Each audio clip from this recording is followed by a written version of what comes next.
What's up, bro? What's up? Don't worry, this is not the stream. I mean, this is the stream. I mean, it's not Last of Us. I had to switch it. Or I just started like this. Hold on. Gotta scroll all the way back to when I made the Kansei thumbnail ages ago. Gotta go.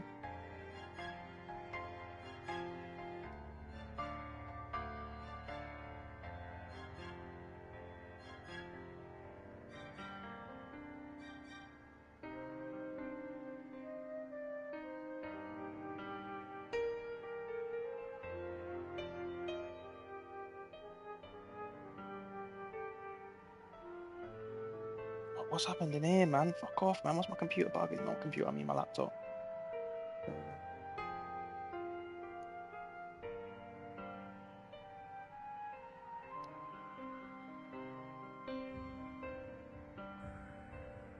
This game has several endings. I got you. I got you. I got you. Fuck, what?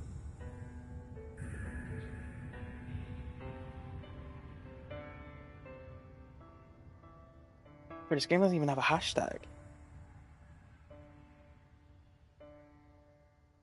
What? The fuck do I put down for it then?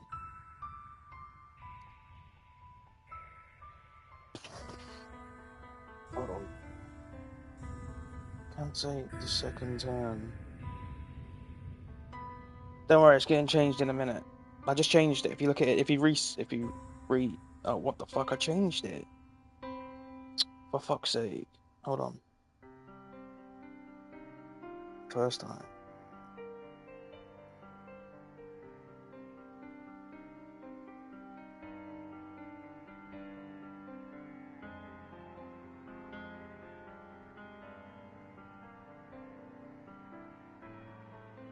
Bear with me, bear with me, bear with me.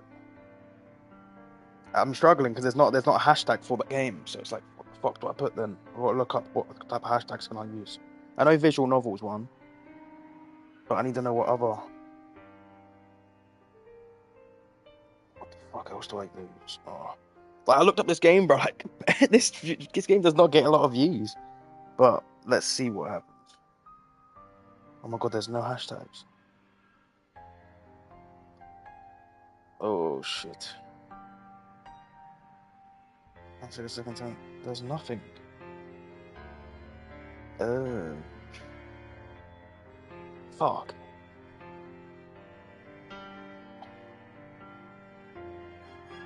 Don't worry, it's gonna be alright.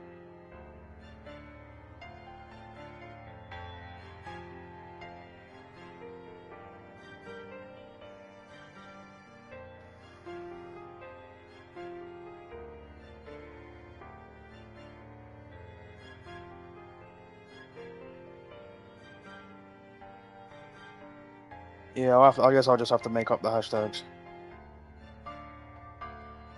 It's alright, it's alright, it's alright.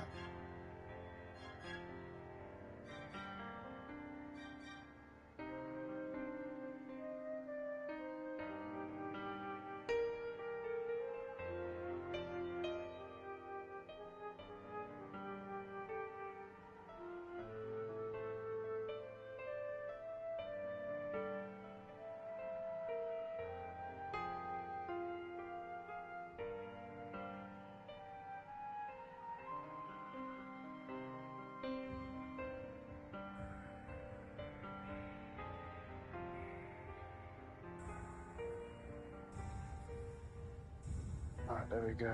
That should be alright.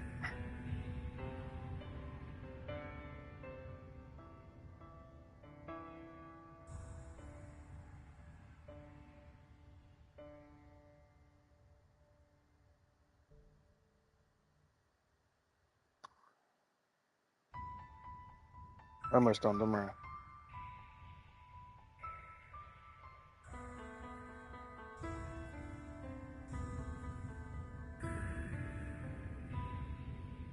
I looked it up, bro. So it's a 2 hour long game. It's not that bad. What still should I use?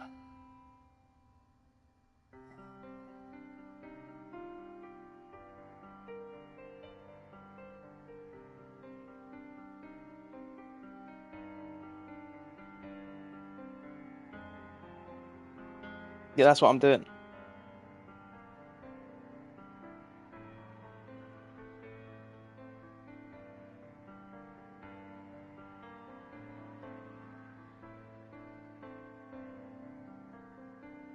Let's make sure that saves. Alright. That will save, yeah? I think it saved. Alright, now I just gotta share it and then we'll get on.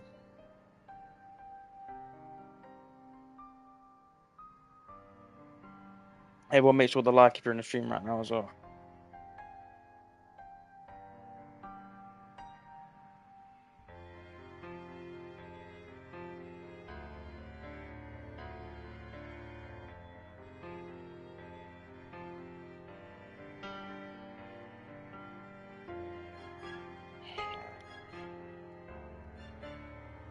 Start.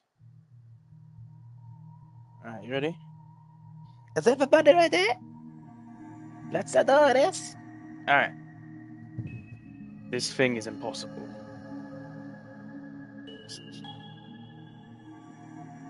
A tangram isn't that hard. Oh, it has. Okay. You're just not thinking about it right. Alright, they have voices. Let's go. I thought I was gonna have to speak the whole time, but it's alright. They can talk for me.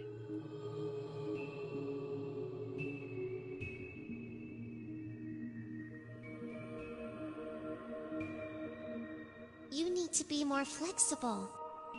You should be open to the idea that what looks like one thing might just be a small part of something completely different. Stream is going well, brother. The No, it's only outside just started, shape doesn't always give you a good idea of what's inside. Wait, have I got to speak for him? You mean like how my tiny little sister is such a huge genius? Just like that. I think I got to speak for him. Who on earth invented this thing anyway? It's such a weird puzzle. Well, I've not done a visual novel in ages. The only thing I found annoying about doing Doki Doki was me having to speak all the time. My throat was so fucking sore after all those streams. It's annoying. When he tried to put them back together, he discovered that he could shape it into many different things. So basically we're having fun at the expense of some poor guy who broke his tile. Well, if it weren't for that, wouldn't the tile just be a boring tile like all the other tiles? Nah, I don't think I will, because I won't have to do as much speaking. But because of what happened, it's now a famous puzzle that's been seen across the world. Sometimes, in order to find a greater purpose, you have to be broken first. Alright, before I continue, is there an echo? Because I watch back some of my streams and there's echoes. So if someone hears an echo, you have to tell me. So I can lower my headset down so there's no echo. I don't want an echo happening. So I'm gonna have to wait for someone to say something. I don't hear any echoes. I'm still gonna turn my headset down a little bit. Okay. Broken, huh? I think I'm happier just being a boring old tile that no one will ever notice. I don't think we get the luxury of choosing what happens to us. You don't think we get to decide our future? I never said that. Do I play as this guy then? We don't get to decide what happens to us, but we can always decide how to respond to it. If I put it on auto, it might skip past what I'm supposed to say, so I'm not going to put it on auto. You know you sure think about a lot of deep stuff for a 14-year-old. I thought girls your age were supposed to be into cute guys or nail polish. That's a stereotype, and you know it. Yeah. Well, I'm not allowed to tease you? Besides, I'm sure you'll start thinking about a boy one day, and when that day comes, you better make sure he gets my approval first. I don't want to lose my sister to some punk kid who's no good. Stop choking. I told you, I'm not interested in that sort of thing. Don't worry, you're not going to lose me anytime soon. She's dying. What's happened? Oh fuck, I thought something was about to happen there. Scared me. Where am I? I open my eyes slowly and take in my surroundings. Coffee table, books, computer. Looks like a pretty average apartment. Something feels off there. Good morning. Is that our sister all grown up? Oh, right. It's not an apartment, it's a prison. All thanks to me sticking my nose into a murder yesterday. I hope you slept well. I slept amazing. Why do you care? Aki sits beside me on the couch. On the couch? On the couch. You're our guest, after all. Except for the part where I don't want to be here. Well, there's not much I can do about that. You have to admit it's a lot nicer than police custody, though. I don't see why Detective Gursky thought it would necessary to detain me anyway. Damn, you lot are so far behind. Unless I'm far behind. Oh no, I'm far behind. I already solved the murder yesterday. The murderer even confessed. Confessions can be recanted. It's best to have the most solid case possible in situations like this. What about Naoki? He was there. Why not use him? I'm sure they'll use my brother too, but the fact remains that you're the one who solved the case. That makes you the strongest witness they have. Alright. What's this? I'm guessing this is where I'm going to write my notes down through the game. I roll my eyes. Whatever. There's plenty of painfully obvious evidence at the scene already. You hardly need me. You'd be surprised what expensive lawyers are capable of doing. We need the most airtight case possible. I don't know if it's an MC change. Miko might seem like a relaxed guy, but he's thorough. Miko? You mean Detective Gursky? Yeah, Miko like Gursky. You seem awfully familiar with him. You think so? Her expression breaks into a wide grin. I can only assume there's a story here that she's not telling me. Anyway, you should thank me for convincing him to let you stay with us. With us, you get a nice bed, good food, and... Aki, I got the coffee. That's the same fucking done. You're telling me that's supposed to be a guy? That's just... Okay, they twins, has to be. Naoki opens the door to the apartment, triumphantly holding up a cup of coffee. Coffee.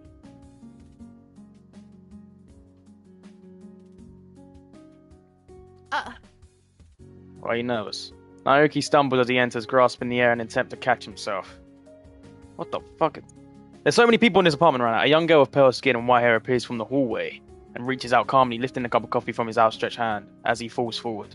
She steps to the side as Naoki goes crashing to the ground. Dish! He's falling over, bro. My aura made him fall over. I got too much aura. Oh. Ooh, nice save.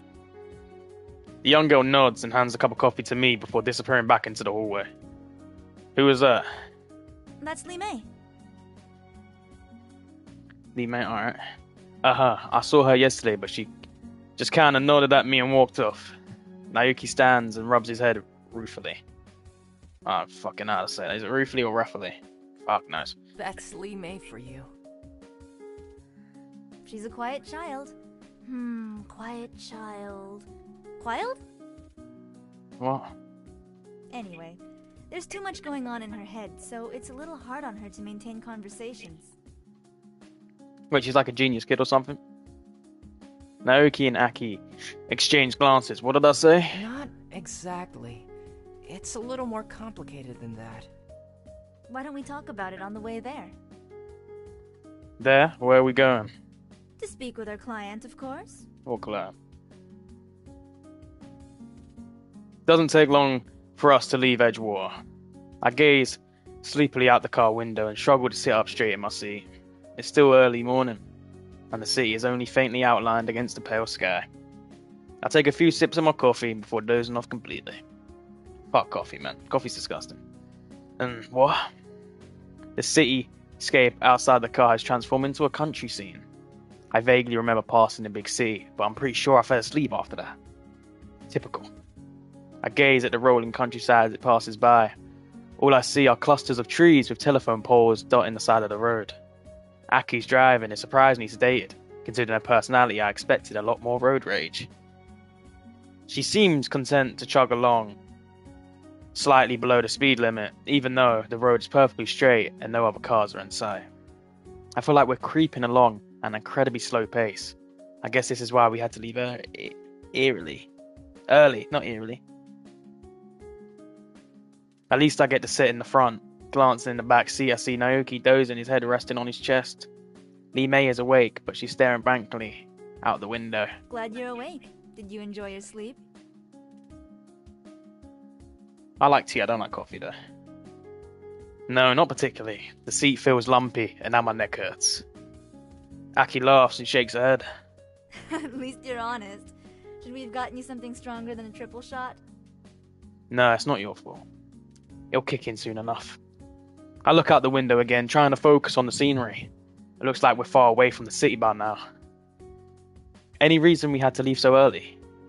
We have a long way to go to meet with our client, and he's the sort of guy who will get very fussy if we're late. Where are we going anyway? What are we supposed to be doing? Who's the client you're talking about? Wait, you said you were going to tell me about Li Mei, didn't you? You're overflowing with questions. I suppose I can't blame you. You're not the only one with questions, though. In fact, you're a pretty big question mark yourself. Am I? Let's make a deal, shall we? You ask a question, then I ask a question. We'll trade answers. Sweet, deal. I guess that works. Who are you people? Where are we going? Where are we going? A small estate out in the countryside. It belongs to one Mr. William Otten.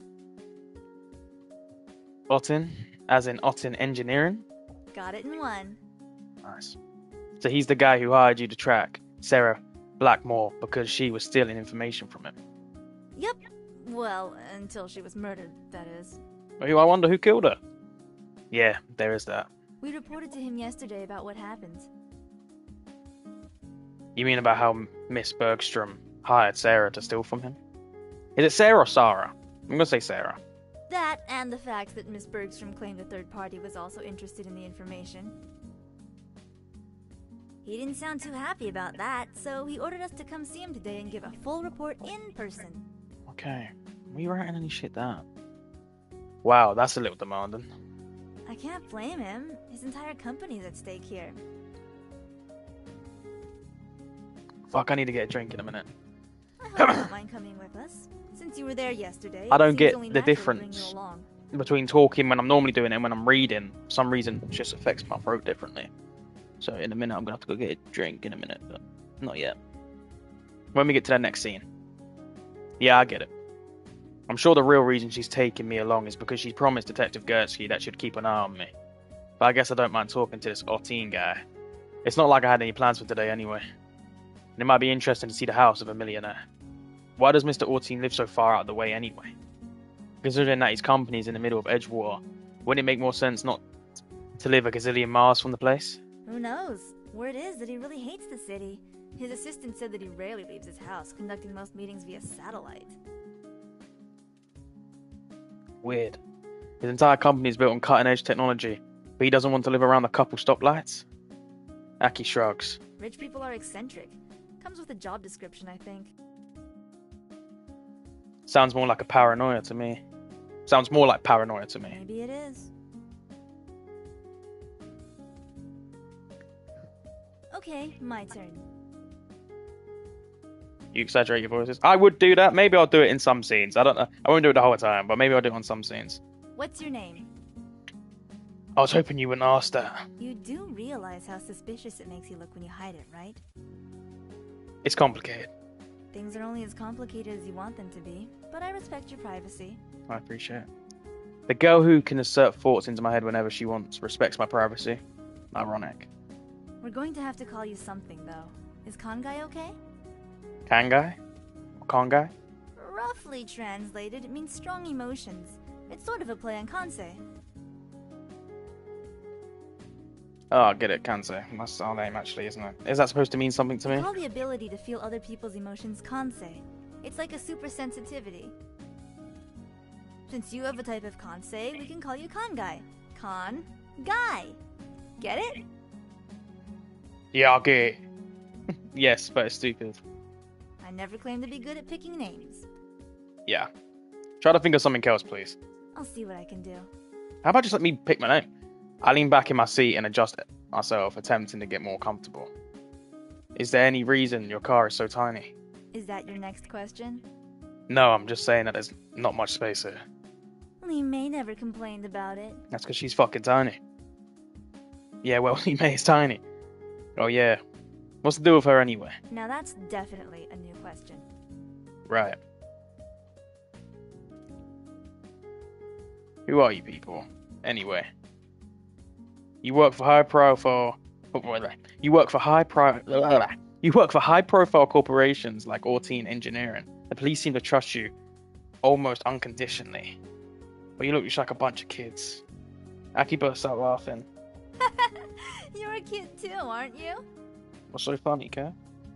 Yeah, well, We're a special investigation agency. Our work isn't always as exciting as corporate espionage and murder. More often than not, we're just snapping photos of cheating lovers. oh, well, As for why the police trust us, that's sort of a weird story. That's for another question, though. Alright, next question. Where are you from, anyway? Los Angeles. I'd rather you don't lie about it. What? Miko told me about it. Yesterday, you told him that you were from LA, but when he asked you about precincts, you didn't correct him. Well, LA is Los Angeles. In Los Angeles, police work districts, not precincts. Oh, I'm surprised he didn't cuff you on the spot for lying to him. I never lie, man, I never lie. I never told a lie in my life. Actually, no, I'm not. I turned my gaze back to the scenery outside, unsure of how to answer Detective Gursky. Knew I was lying yesterday. Why did he let me get away with it? Did he recognize me? I don't remember him, no.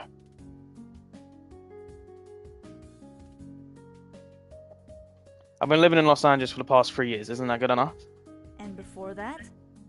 Only one question at a time, remember? Don't be cheating. Aki raises an eyebrow. Of course. Go ahead. So what's the deal with Lee May, anyway? Earlier you said there was a lot going on in her head. All of us have a sort of Kansei like you do. We can all sense thoughts and feelings to some extent. And? Lee May's Kansei is probably the purest form of them all. She experiences the emotions of everyone around her. Everyone? Everyone. If you're happy, she's happy. If you're sad, she's sad. Everyone else's emotions are constantly streaming into her mind. She has to spend a lot of her energy sorting out which feelings are hers and which aren't.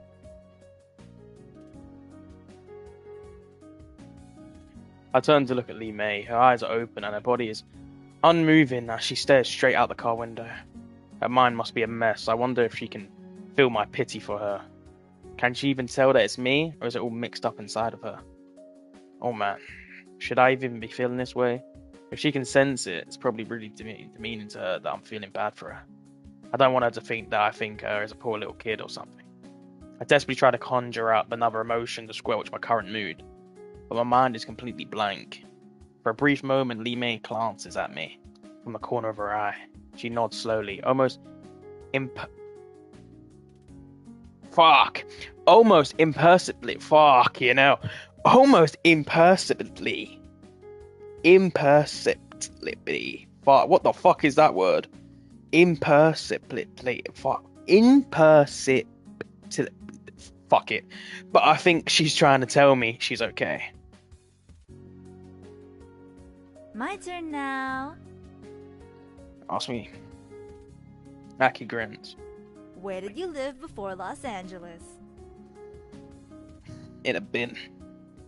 Somehow I knew you were going to ask that.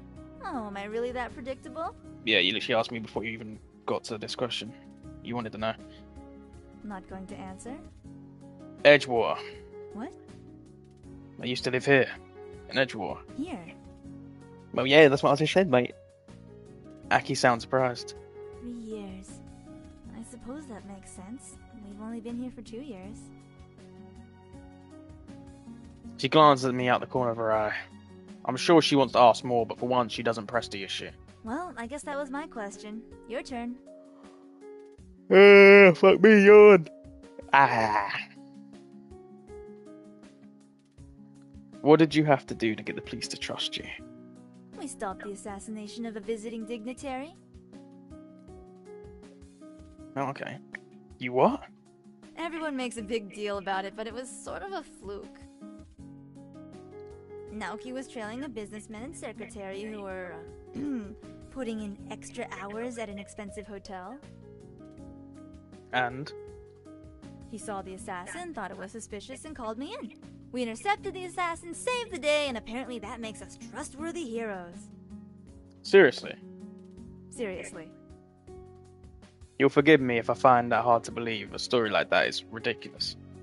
So, you're the boy with a Kansei that allows you to experience the final moments of any dead body you touch.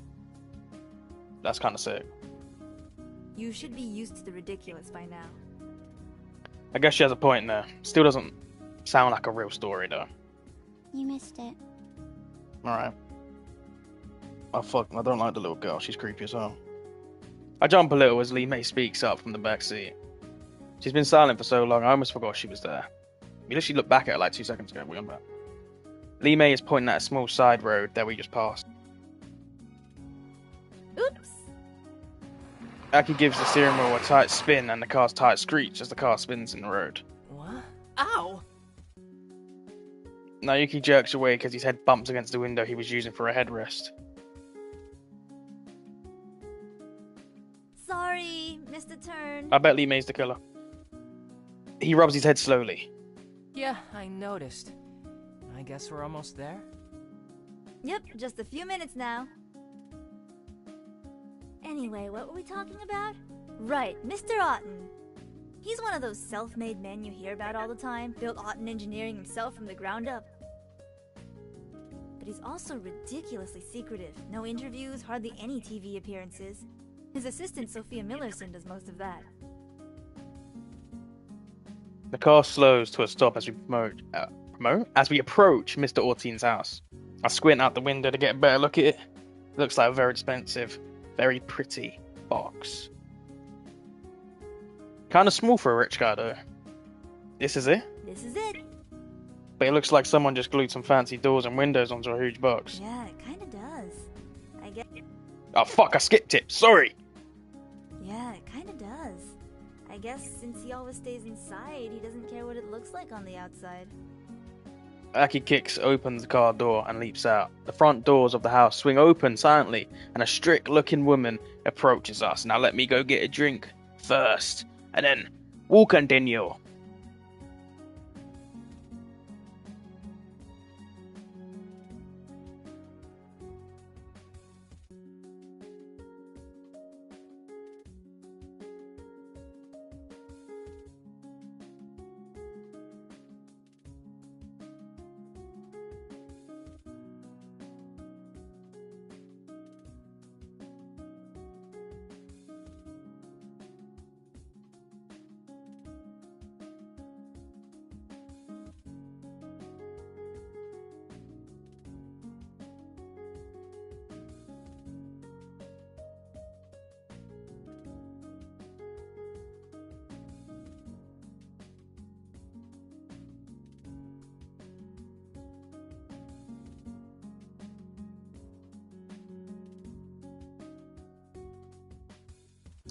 Yeah, I just come back. Zion, wrong joke to make, brother.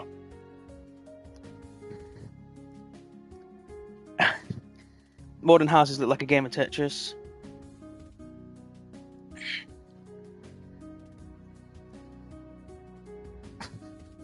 Fuck me. Alright, let's go. Are you the representatives from the agency? Yep, I'm Aki Mizutani. You must be Sophia Millerson. We spoke on the phone. Aki thrusts her hand out, but the woman merely raises a skeptical eyebrow. You're not exactly what I pictured. Probably wrong crowd, brother. You know what I mean? You can't say that joke to a woman or a girl. It's just not going to be funny. Looking at Aki's wrinkled shirt and dusty pants, I can see why she might be a little thrown off. Being a private investigator involves having an appearance that doesn't stand out, ma'am. Truly. It's all good, brother. We all make mistakes. The woman places her hands on her hips and sighs reluctantly. Can we just go see this Mr. Orton guy, please, mate? Well, come in. Mr. Otten seems unusually eager to speak with you. Aki kicks the car door shut and motions for us to follow. Why did the chicken cross the word? I climb out and stumble for a moment as my knees buckle underneath my weight. How fucking big are we?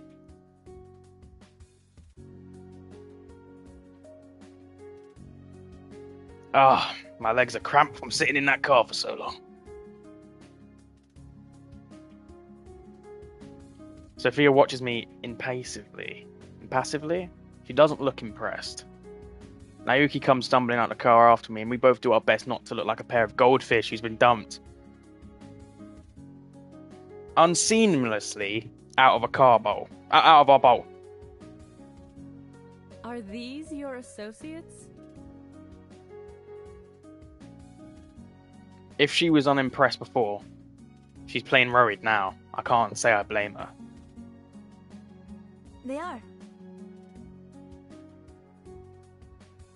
Aki steps to the side and Naoki and Lee Mei approach Sophia. This is Lee Mei, and this is my brother Naoki. Alright, I got you, kawaii. Lee Mei glides up to Sophia like a swan and offers her a polite bow. And he is? Sophia points at me. Aki stares at me and a hint of panic shows in her eyes. I've already made it clear that I don't intend to give my name away, but I guess that puts her in a somewhat difficult situation. That would be... Kansei. I'm Kansei.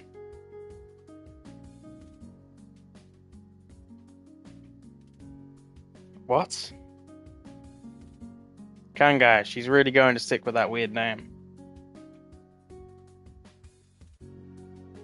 Kansei? Unusual. Yeah. I turn to Aki and make a face, but Sophia either doesn't notice or care. Aki shrugs, apologetically. Sorry, it's the best I could do on short notice. You should have given me something to work with. I'm suddenly regretting not telling her my name was Fred or something. Guess it's better than nothing. Oh, we got a switch of scenery. As we follow Sophia into the house, I see a brief flash of red light. What's that light? It's a retina detector. Sophia indicates a small camera set in the doorframe that we passed The through. house takes a shot of the eyes of anyone who passes through. It's useful for identification purposes. Okay. There are other sensors around the house that also capture your retina image. Okay. The house can remember your preferences and adjust things like lighting and temperature as soon as you enter the room. That is sick. Whoa, that's more than a little bit creepy. But I thought Mr. Ortine lived out here because he didn't like technology. Mr. Alton lives here because he enjoys the peace and quiet being away from the city affords him. This house, however, has the most cutting-edge security possible, including quite a few innovations not yet available on the market. Fun. I'm sure the house is already looking up my dental records. Now, please don't dawdle. Mr. Alton's other guest is already here waiting for you. Okay. Other guests? I didn't know other guests were here. That was not part of this. As we enter the house, I see the outline of a man standing at the far end of the room, inspecting a scroll on the wall. Oh no. Oh, great. I should have known you'd be here. See, I thought this whole time we were him. Miko, to what do we owe the pleasure? Aki doesn't bother to disguise the sarcasm in her voice. Detective Gursky played a major role in the apprehension of the murderer yesterday. It's only natural that he'd be invited back here by Mr. Alton. Yeah, I was actually there, unlike some people. Alright. Detective Gursky looks pointedly at Aki, but she gazes coolly back at him. Sophia ignores the chill in the air between them and nods at us curtly. Please make yourselves comfortable. Mr. Alton is finishing up on a conference call. He'll see you once it's finished. Okay. Ooh, can we explore the house? If you wish, the house currently logs you all as guests, so any doors you are authorized to pass through will open automatically. Alright. Aki takes her brother's hand and gives it a quick tug. Let's go! Okay. I hate him. You just speak, bro. I don't know why he speaks like that. Naoki trails after her, looking unsure. At the far end of the room, Detective Gursky rolls his eyes. Sophia turns and heads up a narrow staircase, presumably to do something important. It's just me and this guy now. The room is silent now. I swallow, trying hard not to make a sound. Detective Gursky turns to inspect the fountain in the middle of the room with feigned interest. Unfortunately, he looks more annoyed than interested. Lee Mei stands silently in the center of the room, staring off at nothing in particular. There's something about her that bothers me. I can't figure out what it is. Her still body and distant gaze remind me of the corpses I've seen, but even a dead body doesn't give me the uneasy feeling she does. Aki said that she feels the emotions of everyone, but it looks to me as if she doesn't feel any emotions at all. Before I can think on it more, the front door slides open to reveal a young woman with slightly unkempt hair standing on the other side. Oh! Hello? I'm so sorry I'm late. I got lost on the way here. Do you know how easy it is to miss that turn to get here? What? The woman looks at me expectantly. I wonder if Sophia knows there's a visitor. Should I go upstairs and tell her? You must be Liam Otten. I've heard so much about you. Liam? I thought Aki said that Mr. Orton's name was William. She smiles and holds her hand out. I give a quick shake before stepping aside to let her in. Yeah, I'm not. It's okay. I'm not here to talk about all those rumors. Rich people always get the worst of it, don't they? She walks around the perimeter of the room, examining everything quickly with her eyes. Is she winking at me? And even if they are true, you're free to do what you want with your life. No one should judge you for your choices, right? I don't think. Oh, right. Marissa Klein from Modern Trends. I'm here for the interview. Oh, she's an interviewer. Did your uncle not tell you about it? She flits around the room again, stopping to inspect the bamboo that stands like a guard by the hallway. Fuck, I forgot to close my door. Bear with me.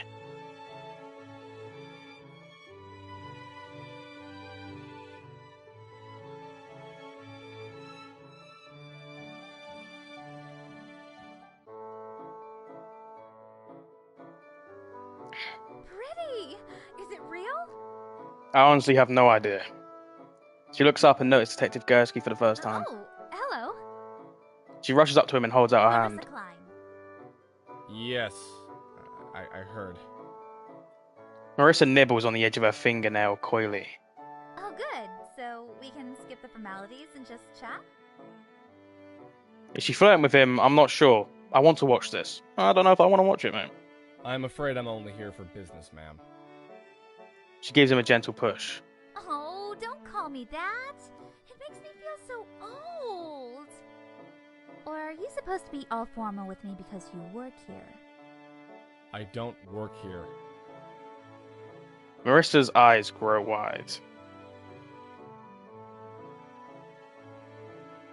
A guest? Even more interesting. She points to the fountain that Gursky's looking at. Are you an art fan? She reaches out to touch the dragon coiled around the glass sphere. Sophia. Fuck knows, bruv. Please refrain from touching the art.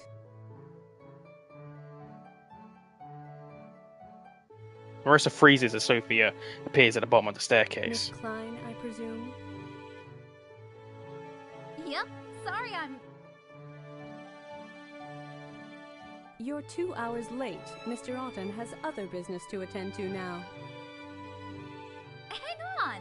I called and said I'd be late, though. I don't recall receiving such a call. Uh-oh. Marissa turns to me and grabs me by the shoulders. What the fuck are you grabbing me for? You didn't tell her? Tell her what? You're the one who answered the phone when I called. Why didn't you tell her? I just got up. You're Fuck. the one who answered the phone when I called. Why didn't you tell her? I just got here. I have no idea what you're talking about. Why is it that everything is somehow my fault? Marissa blinks and releases her grip on me. Wait, what's your name? Kangai. I choke a little as I spit the name out. It sounds even dumber when Aki says it. Oh my goodness, I'm so sorry. I thought you were Liam Otten. Yes, I gathered as much. Miss Klein, you may have called ahead, but the fact remains that you are very late, and Mr. Otten has a strict schedule.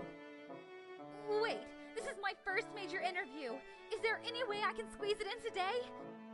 Sophia sighs. Come with me. What about me? Thank you. I'm just standing there with Lee May, who's staring fucking off and she's chasing butterflies. Marissa skitters up the staircase after Sophia. Detective Gursky's eyeing me with a quizzical look on his face. What's up, pussy? Kangai? Yeah, what of it? Did Aki pick that name for you? Is it that obvious? She's notoriously bad at naming things. When she was a girl, she had a cat that was born with only a stub for a tail. She named the cat Stubtail. Yeah, that's not great. Great. I guess I should be grateful I didn't get saddled with a name like Kid, who talks to dead people. I'm sorry you're stuck with those kids right now. If I had my way, I wouldn't group you in with them. What are you talking about? They all belong to the government. You know that, right? Wait, what? Nico, are you gossiping about me again? Aki enters. What the fuck was that? Aki enters from the hallway and slaps Devigursky on the back. I'd rather you don't feed our friend Kansei here any misinformation. Well, I haven't lied to him if that's what you mean. Mr. Otten will see you now. Sophia descends the staircase with Marissa Klein in tow. Sophia looks even more annoyed than usual. Marissa's smiling, but it looks forced.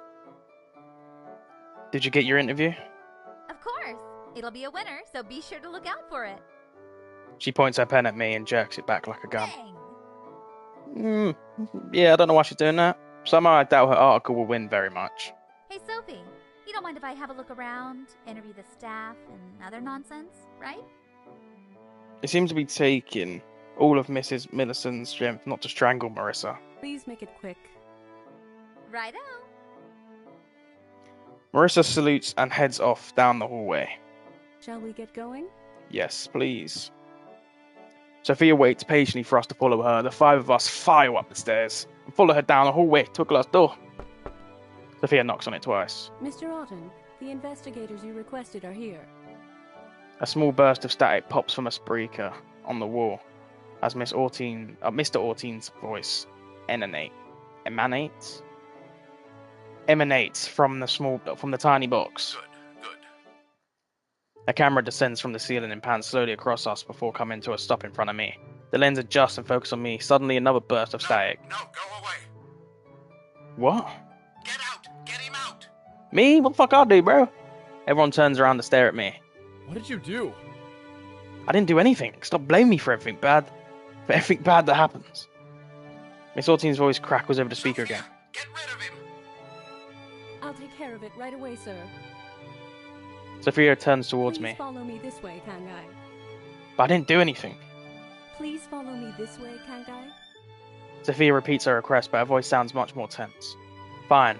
I'm coming.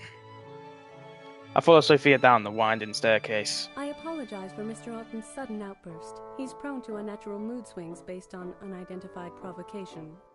She sounds more like she's given a press release than an apology. We can proceed with your discussion after he is less agitated. You're not kicking me out? Mr. Otten called for you. Once he settles down, he'll want to speak with you again. Until then, please make yourself at home while I go to work out the details of this visit with your associates. She turns and heads back up the staircase without waiting for a response from me. I collapse on the stone bench with a sigh. I really can't catch a break, can I? Are you okay? No. Aki has followed me down the stairs. She looks concerned. No worries, I'm fine after all. Crazy old men yell at me all the time. She smiles and I think I hear a small giggle escape her lips. At least she's amused. Yeah, sorry about that. It's hardly your fault. No need to apologize. Just sympathizing with you. Right. That part of your Kansei. Or are you just trying to be nice? What do you think? I don't know. It's no good. Mr. Otten's refusing to come out. Naoki and Lee May join us in the front hallway. Stop staring in my fucking eyes, Lee May, mate. You're creepy. Why is our eyes red? She's staring in my soul. Detective Gursky is still up there trying to talk to him, but he won't listen to reason. Any idea what's going on up there? No, I can't think of anything I've read that's like this. I don't know what you did, but you've got Mr. Otten bunkered up in there pretty good. I didn't do anything. You saw me. Yeah, I saw. It doesn't make any sense, though. He seemed pretty insistent about talking with us today. Lee May, what do you think? Don't speak, Lee May, man. Aki turns to the young girl. Lee May closes her eyes. It almost looks like she's ready to drift off to sleep. He's scared. Yeah, we figured that much out already. Anything else? What about when he first reacted? She inhales and lets out a tiny breath. He was not surprised. Not surprised? That's strange. Does that mean he expected to see me? But if that were the case, my thoughts were interrupted by a new voice. Whoa, Hey, I didn't know we were having guests today. Fuck me, man. A young man, probably in his teens or early 20s, is staring at us from the hallway. His gaze passes over Lee Mate Aki and Naoki before resting on me. Way to go. What the? Oh. He gives me a thumbs up. What? I don't know how you managed to get 3 at once. That's a pretty sweet haul of chicks, man. He thinks Naoki's a girl. Who, them? But I'm a guy. Don't sound it and you don't look it, bro. Aki holds back a snicker. Well, crap. Well, why is she in a chocolate bar? Shit joke. Alright, roll. He shrugs and regains his composure quickly. Ah, well, I've seen worse. What's that supposed to mean? Let's see. A bunch of people hanging out in the lobby for no reason. That's an easy one. Uncle called you out here, and now he's having a hissy fit and making you wait. Am I right? Got it in one. And you must be Liam Otten. This guy is Liam Autumn. I guess I can see why Marissa mistook me for him. We looked like we could pass for brothers. I felt a little insulted that she would equate me with this guy, though. Everything about him screams slacker. He doesn't look like he's had a hard day in his life. I'm Liam, alright? But who are you? You definitely don't look like business partners. Uncle's not the kind of guy who lets just anyone enter. He's all crazy paranoid that way. If he's as paranoid as you say, why are you here? Aki ignores Liam's question and counters with her own. Liam shrugs. I'm family. It's not like he's got a choice. Despite his casual air, I detect a hint of smugness around him. He probably enjoys feeling like he's above us. I've known this guy for about 10 seconds and he already ticks me off. Yeah, I didn't like it from the first sentence. Naoki looks like he agrees with me, but it's clear he's trying to hide his feelings. Aki, on the other hand, doesn't seem bothered at all. Ah, so you're visiting your uncle today? No, I live here. No, I live here. Like, why does he sound like that? He looks a little hurt that she'd assume otherwise. Really? That's even cooler. Must be kind of boring for you, though. Huh? I was looking around earlier and nearly all the doors are locked. Oh, okay. Ah. His wounded expression quickly transforms into one of pride. That's because you're a visitor. You don't get many access privileges. I'm allowed in, like, every room in the house. Wow, you're allowed in every room in the house? In your house that you live in? Wow. Look at this guy. Like? So, not all of them. Like his eyebrows shoot up. She definitely looks interested. Yeah, well... Liam looks to the side and mumbles. There's like a lock on his office in the security room. Those rooms are pointless anyway. Oh, well, if that's all. Aki shrugs casually and Liam relaxes his shoulders. I glance at Naoki as he's staring at some invisible point on the ground, trying his best not to be in this conversation. He joined into a visual novel. Kansei the Second Turn. I don't know. It's right so far. Aki leans toward Liam and tilts her head as if to whisper in his ear. Hey, can I ask you a question? Her voice is suddenly quiet, conspiratorial, almost. Yeah, I guess so. Aki watches Liam's expression carefully as it changes from uncertainty to curiosity. I don't suppose I could ask you for a favor. What? He's caught off guard by the request. Well, seeing as your uncle seems to be hanging us both out to dry, maybe we could at least spend the time doing something interesting. Like... I don't know. Maybe you could show me around. We could poke around your uncle's precious privacy while he's busy being difficult. Liam smirks. I guess I've got nothing better to do with my time. Sure, why not? He calls his arm around Aki's waist and guides her towards the hallway. Alright. Aki. I think she's doing it to get information. Split up and explore what you can. Something about this doesn't settle well with me at all, and we might not get another chance. I really wish she wouldn't do that. I'm still surprised every time she uses her brain voice, or Kansei, or whatever. Is she always like that? Yeah, Aki has a way with people. She's persuasive. No offense, but that was a rather thinly veiled bit of manipulation there. Why'd he fall for it? She uses her Kansei to push someone's thoughts in the direction she wants. So mind control. Nothing that powerful. Just subtle suggestions, like a whisper in the back of your mind. Hope she doesn't intend to use that on me. She can't. Alright, Lee May, fuck off. What do you mean? Those with Kansei are more sensitive. You'd know it's her voice. Nah, creepy, get out of it. To us, it sounds like she's speaking directly, but no. I don't like how quiet she is. I don't know why. Like, she's look at her. She's staring into my eyes. She doesn't have no. She's emotionless. She's an AI robot. So that. Bear with me. My TV's about to turn off.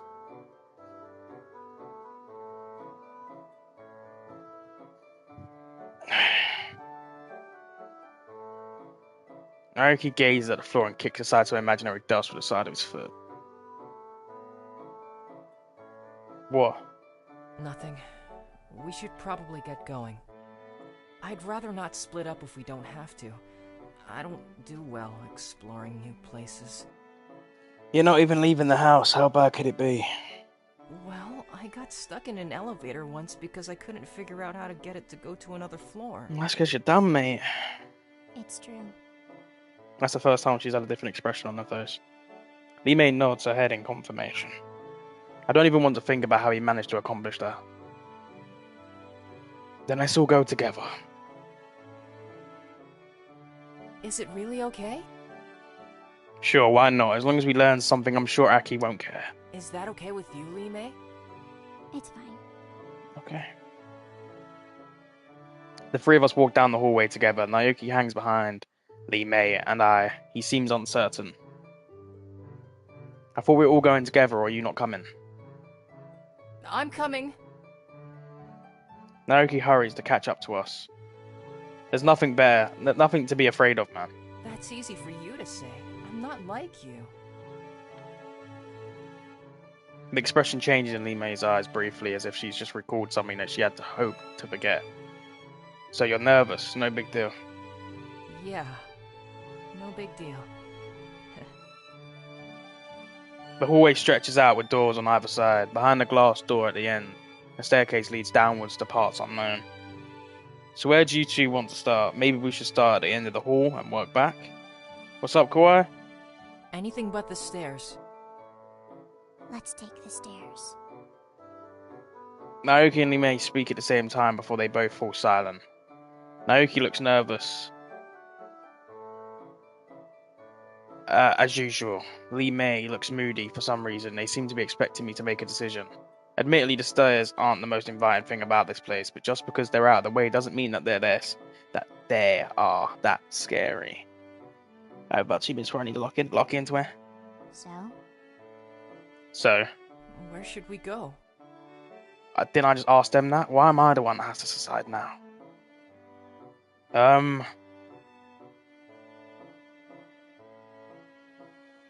Fuck it, Lee May. I'm gonna trust you. Let's take the staircase. What? Lee May doesn't smile, but her expression flickers just slightly. She looks pleased. But why? We're going to have to check it out anyway. Might as well get it over with. I guess that makes sense. The three of us descend the stairs. Lee May leads the way, striding confidently down, while Naoki clings to the handrail with both hands. Dude, nothing is going to happen. Are you sure? Okay, what exactly do you expect to happen? Do you think it's a ghost gonna leap out at us? No, but if there were a ghost, you'd see it, right? No, what makes you think that? Lee May said you could sense when someone nearby is dead. Sort of. It's more like being able to sense strong emotions through. Sense strong emotions, though. Fear mostly, sometimes desperation. I pick up on the emotions of someone once they realise they're dying. It's really only the powerfully negative stuff, though. It's not like I get warm fuzzies from grandmothers who died in their sleep. I'm sorry. I can't imagine having to live like that.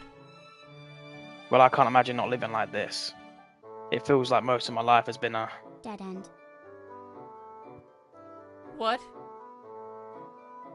Lee May points to the door at the bottom of the stairs case. Oh. I head down the stairs and expect the door. It looks like the rest of the doors in the house. Every time I touch it, it beeps at me, but it doesn't budge. Look like it's shut tight. Sophia did say that we'd only have access to certain areas of the house. I guess that doesn't include the basement. Then let's go back. Naoki leads the way as we return to the hallway. That wasn't so terrible, was it? Well, no. By the way, you mentioned that Lee Mei told you about my ability.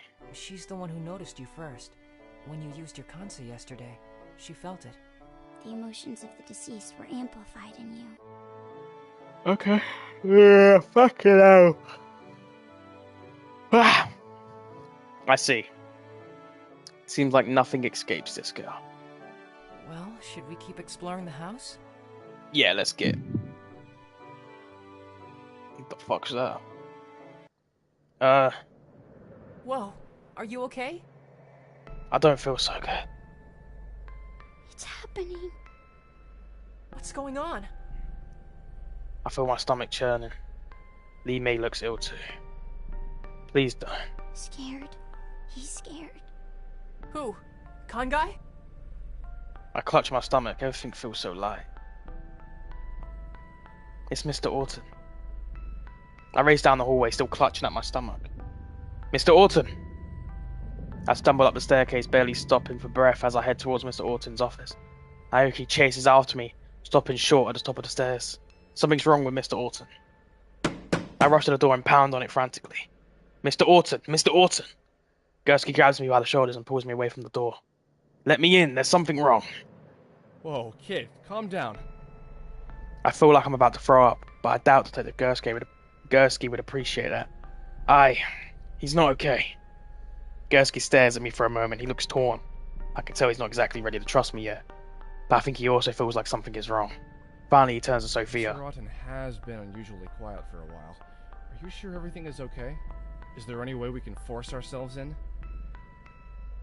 Sophia doesn't look pleased by his request. It's certainly unorthodox. I don't think Mr. Alton would be pleased. I think he'd be even less pleased if he needed medical attention and we didn't get it to him. Sophia sighs and nods. Very well. The only way to open the office without express permission is to reset the security system. And how exactly does one do that? Someone needs to reboot the system manually. Then someone else has to enter the restart code within 10 seconds of the system being rebooted. Okay. Sounds complicated. It's meant to provide maximum security for Mr. Alton. I'm the only one here who knows the code, so someone else will have to go to the basement to reset the power. If you mean down the staircase, I think that door is locked to visitors. It is, but I can open it from here. Once you head down there, everything will be fine. Detective Gursky glances over my shoulder. Alright, Naoki, go reset it. What? Why me? Somehow I get the feeling Naoki says that a lot. He doesn't look too thrilled to have to go back down there. Why don't I go down there instead? You? Yeah, why not? I know how to flip a few switches. Yeah, he could do it. Detective Gursky shrugs. Sure, why not? Alright, the reboot process is fairly simple. Just flip all the switches off, then on. Then push the reset button. Alright. Okay. I head down the stairs and back down the staircase. The door opens for me without any resistance.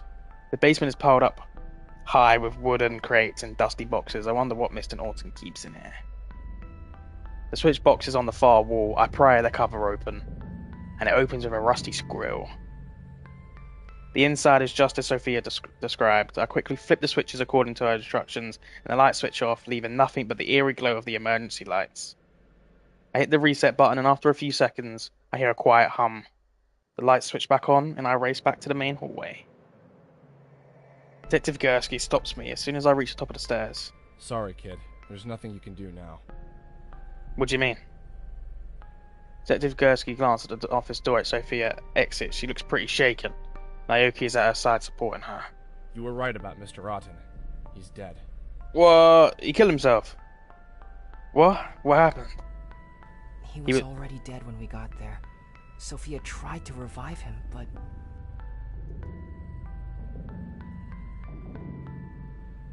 Naoki stops and glances at Detective Gursky, uncomfortably. I stopped her. It was too risky.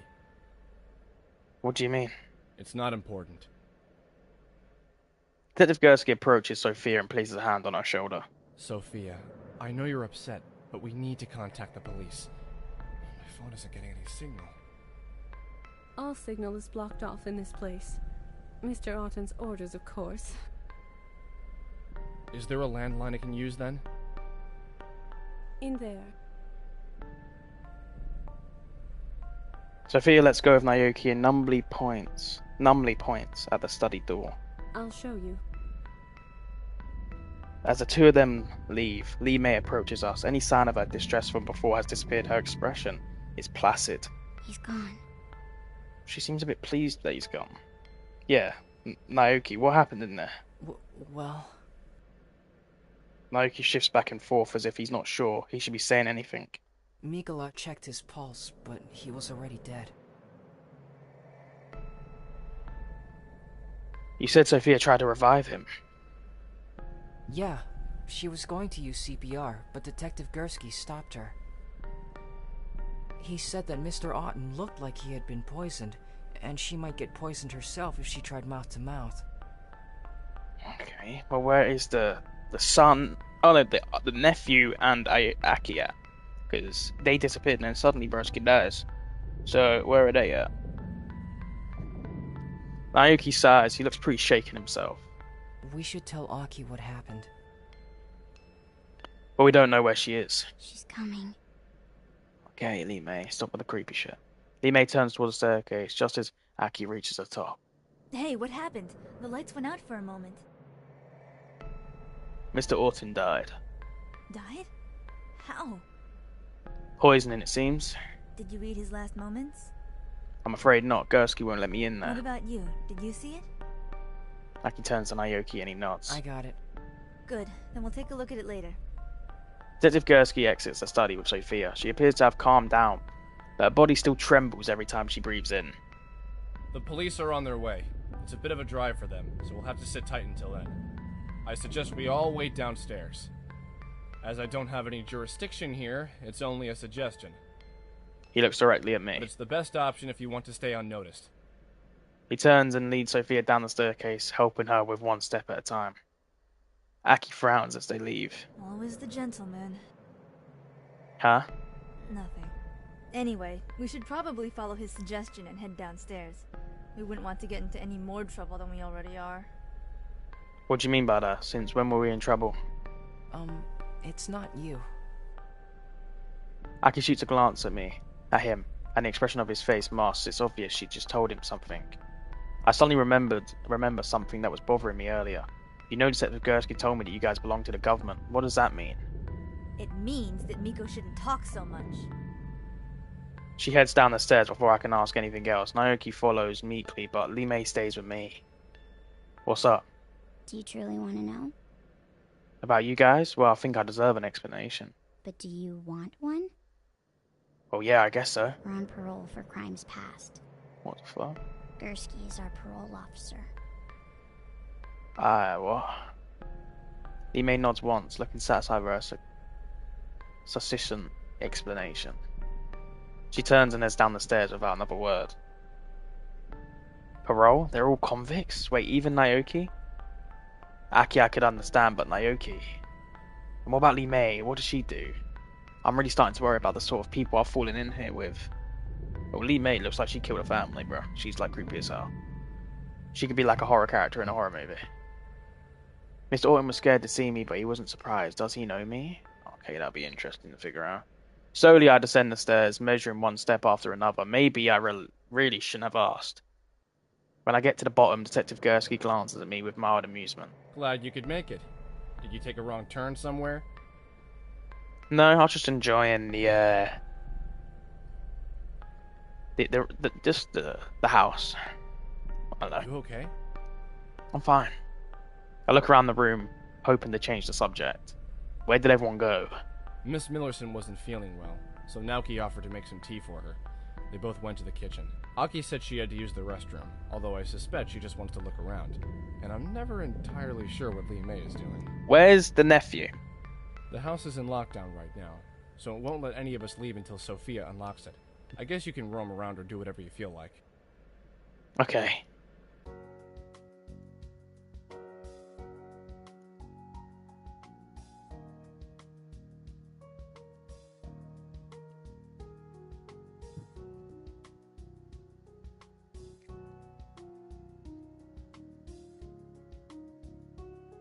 As I enter the hallway, I'm nearly run over by a guy as he rushes out from around the corner. Whoa! What the Sorry, fuck are dude. these guy? He skids to a halt and jumps a few times, holding his hand out in self-defense. Hi? He stops for a moment to look me over. Never seen you around before. You're not one of Liam's friends, are you? Not really. Oh, good. I can't stand Liam's friends. Don't tell him I said that. Your secret's safe from me. I guess, who are you? Kevin, I'm the IT guy. I run all the security here. Got a blip in my system saying the power went out, so I came here to see what happened. Sophia hasn't been answering my calls. How'd you get in? You came here? I thought the house was in lockdown. Kevin taps the temple of his head. Master code unlocks any door. Right. And who are you again? Kansei, I am a special investigator. Wicked.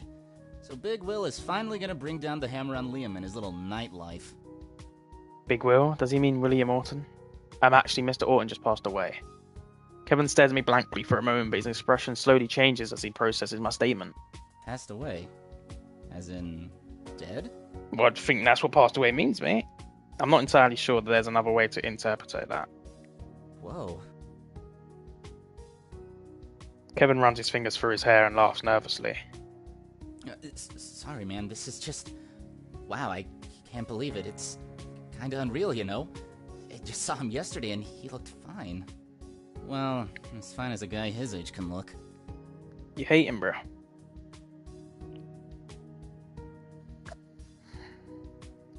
Fucking hell. Anyone here right now? Say something in chat. Well, as fine as a super paranoid guy his age can look. Well, as fine as a super paranoid guy who drinks a lot at his age. Yeah, I get it. So, what happened? I don't even know what happened myself. I'm not exactly sure what to tell this guy. Well, he may have been murdered. Holy cow! Murdered? I didn't see that one coming. Kevin rubs his chin thoughtfully. I guess that's what he meant. What are you talking about? Mr. Otten never liked to talk about his history. Anytime someone asked, he'd always say that he buried his past a long time ago. Once, when he'd had a little too much to drink, he told me that he was afraid that one day his past would come back and return the favor. That sounds pretty ominous. It would fit with the fact that he built up his house like a fortress, though. Man, dead? Really? Maybe I'm his past. Maybe that's why he didn't want to see me. He shakes his head. Sorry, that's just too weird. I'm still having a hard time believing it. So, are the police gonna question us all and stuff? Probably. I grimace as I realize that I'm about to be dragged into yet another investigation. Well, I guess I'll hang out here until then. I'll be in the security room if you need me. It's the first door on the left here in this hallway. Okay.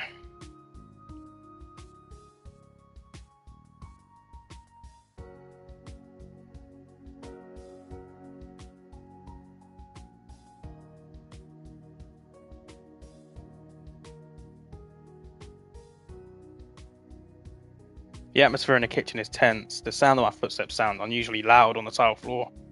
Hey? Hey.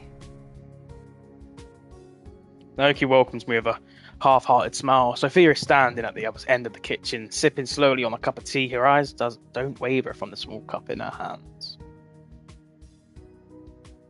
Shit, I just missed him. I lean in towards Naoki.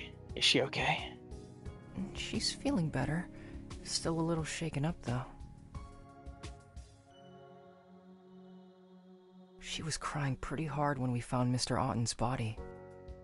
Kansei, Yes? I hope you don't mind if I ask you something. No, go ahead. How did you know that something bad happened to Mr. Orton?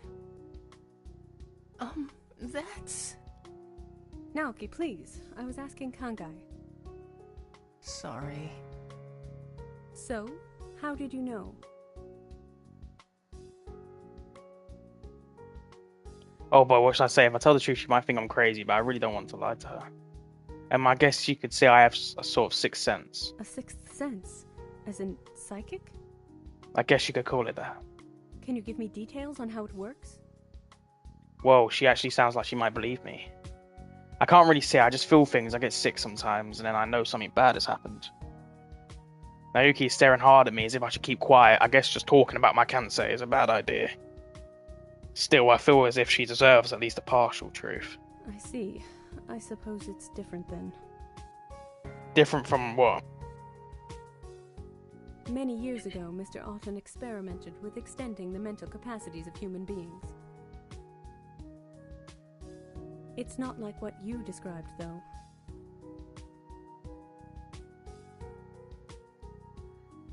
What sort of experiments? He just mentioned it in passing once. I don't really know much about it. It was a long time ago, before I started working for him. He just mentioned it in passing once, so I thought maybe that had something to do with it. He was terribly drunk at the time, though, so I suppose he might not have even been telling the truth. I'm sorry, I'm jumping to the strangest conclusions here. I must not be in a very good frame of mind right now. Sophia sighs and shuts her eyes. She looks like she wants to cry again. I'm sorry you really cared about Mr. Orton, didn't you? For a moment, Sophia doesn't respond. Her shoulders shudder as she takes in a deep breath. Finally, she opens her eyes and speaks in barely more than a whisper. I don't know what I'm going to do now that he's gone. I'm so sorry. Naoki placed a gentle hand on Sophia's shoulder. For a moment, I feel strange. She definitely sounds sincere. Something about what she said just sounds off. I'm sorry. I just really want to find the person who did this. If there's anything you need to know, just ask, okay? Yeah, sure, thanks.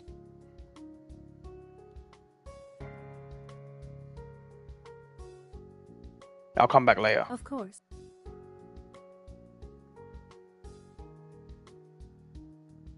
What should I talk about? Okay, thanks. Feel free to come talk more if you want. Okay, move. Hallway. Move. Oh, a restroom, weird. This looks like he built this place with visitors in mind. I wonder what changed.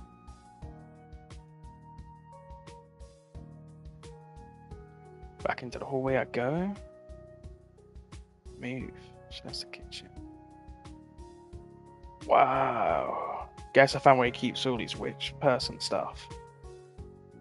Little Ling Mei? He's gazing blankly in the direction of a collection of old plates. I approach, but she barely seems to notice my presence. So, hey. Ling Mei blinks slowly and turns to face me. She nods once to acknowledge my presence. I shift my weight from one foot to the next as she stares at me expectantly. What am I even supposed to say? How are you feeling? She stares at me with a mixture of surprise and confusion. I don't know. She states it so simply I almost feel foolish for asking. I guess I was just wondering if you were okay since someone died after all. Bad sneeze. Oh, fuck me. She tilts her head and looks at me curiously. Does it bother you? Does what bother me? Death. Probably. Yeah, of course it bothers me. I mean, even if I've experienced it before, that doesn't mean I'm okay with it. Death is a terrible thing, no matter how often you see it. I stare at my hands and rub my fingers slowly together. My palms feel sweaty. What about you? Ling Mei stares at me curiously, as if she doesn't fully understand my question. I mean, are you bothered by death? Death. She fidgets and examines her open palms, the same way I just did. Slowly, she rubs together her fingertips, as if she's never even seen her hands before. Finally, she speaks. He was very scared. Mr. Orton? Yes, but even though I felt his fear, I knew that I was not scared. I'm not scared, but I still feel scared. Does that mean I'm bothered or not bothered? I sigh and lean against the door frame. You know, I've always wondered what it would feel like to die. Ling Mei tilts her head to the side. She looks curious. I mean, I've experienced deaths, of course, but they're not mine. And somewhere in the back of my mind, every time I do it, I always know it's not mine. I've always wondered when I die, will I be afraid, or will I think that it's just someone else's death again? Or maybe by the time I die, I'll be so comfortable with it, I won't even care. Even though I know it's mine. I turn to face Lee Mei. She's watching my face carefully. I don't know. That wasn't really an answer. Huh. I laugh and shrug casually. Honestly, I don't even know why I said any of that. I guess what I'm trying to say is that there isn't really an answer. You and I both have to carry other people's emotions. It's tiring and sometimes confusing. But I think that if we didn't have these abilities, we'd still be sad when other people are sad and scared when other people are scared. That's just being human. Lee Mei smiles and takes my hand in hers. Thank you. I'm sure, you're welcome. What should I say to her?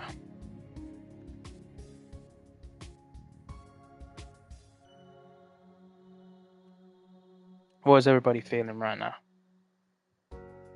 Naoki is scared. No, I meant the others, not our friends. Oh. I apologize. It's fine, I wasn't very specific. Lee Mei takes a deep breath and closes her eyes again. This time, it takes her a little longer to sort out her thoughts. Sophia is sad. She feels as if there is no hope, but there is also relief.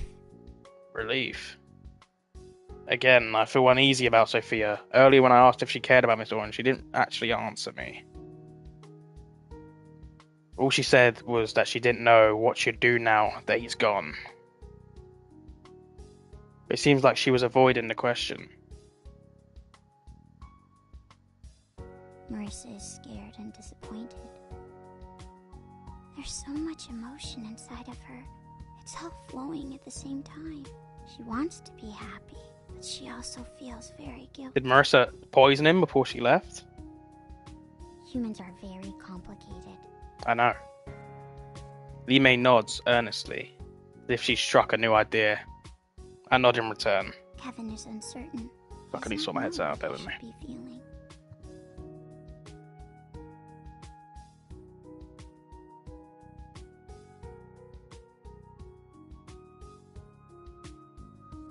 He definitely seemed to have trouble believing me when I told him that Mr. Orton died.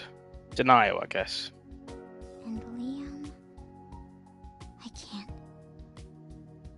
What's wrong? He's with Aki right now. She is manipulating his emotions with her Kansei. I cannot tell what is his and what is not. Aki? That girl seems to enjoy invading everybody's privacy. It's a wonder that Naoki and Lee Mei put up with her. Hopefully whatever she's up to will lead to something useful.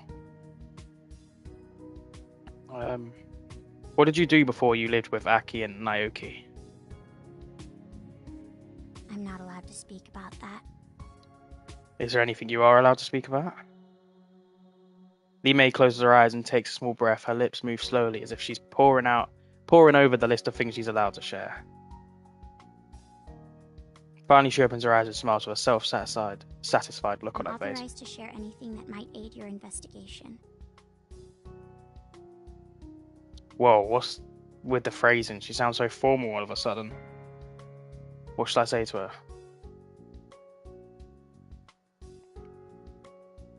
What does the calligraphy in the hallway say? No dust settles here. It means that this place is quiet and safe from influence of the outside world. Huh. Okay. What should I say to her? Do you know much about the artifacts in this place? Lee Mei nods. Could you maybe tell me about them? If you wish. Yeah, I do. Most are safety charms meant to ward off danger.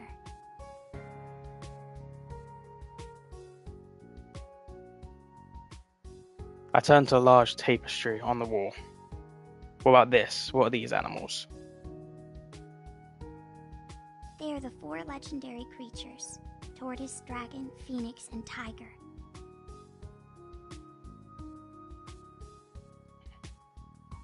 For some reason, this mythology feels familiar, but I'm not sure why. It's not anything I've ever studied. Do they stand for anything in particular? Many things.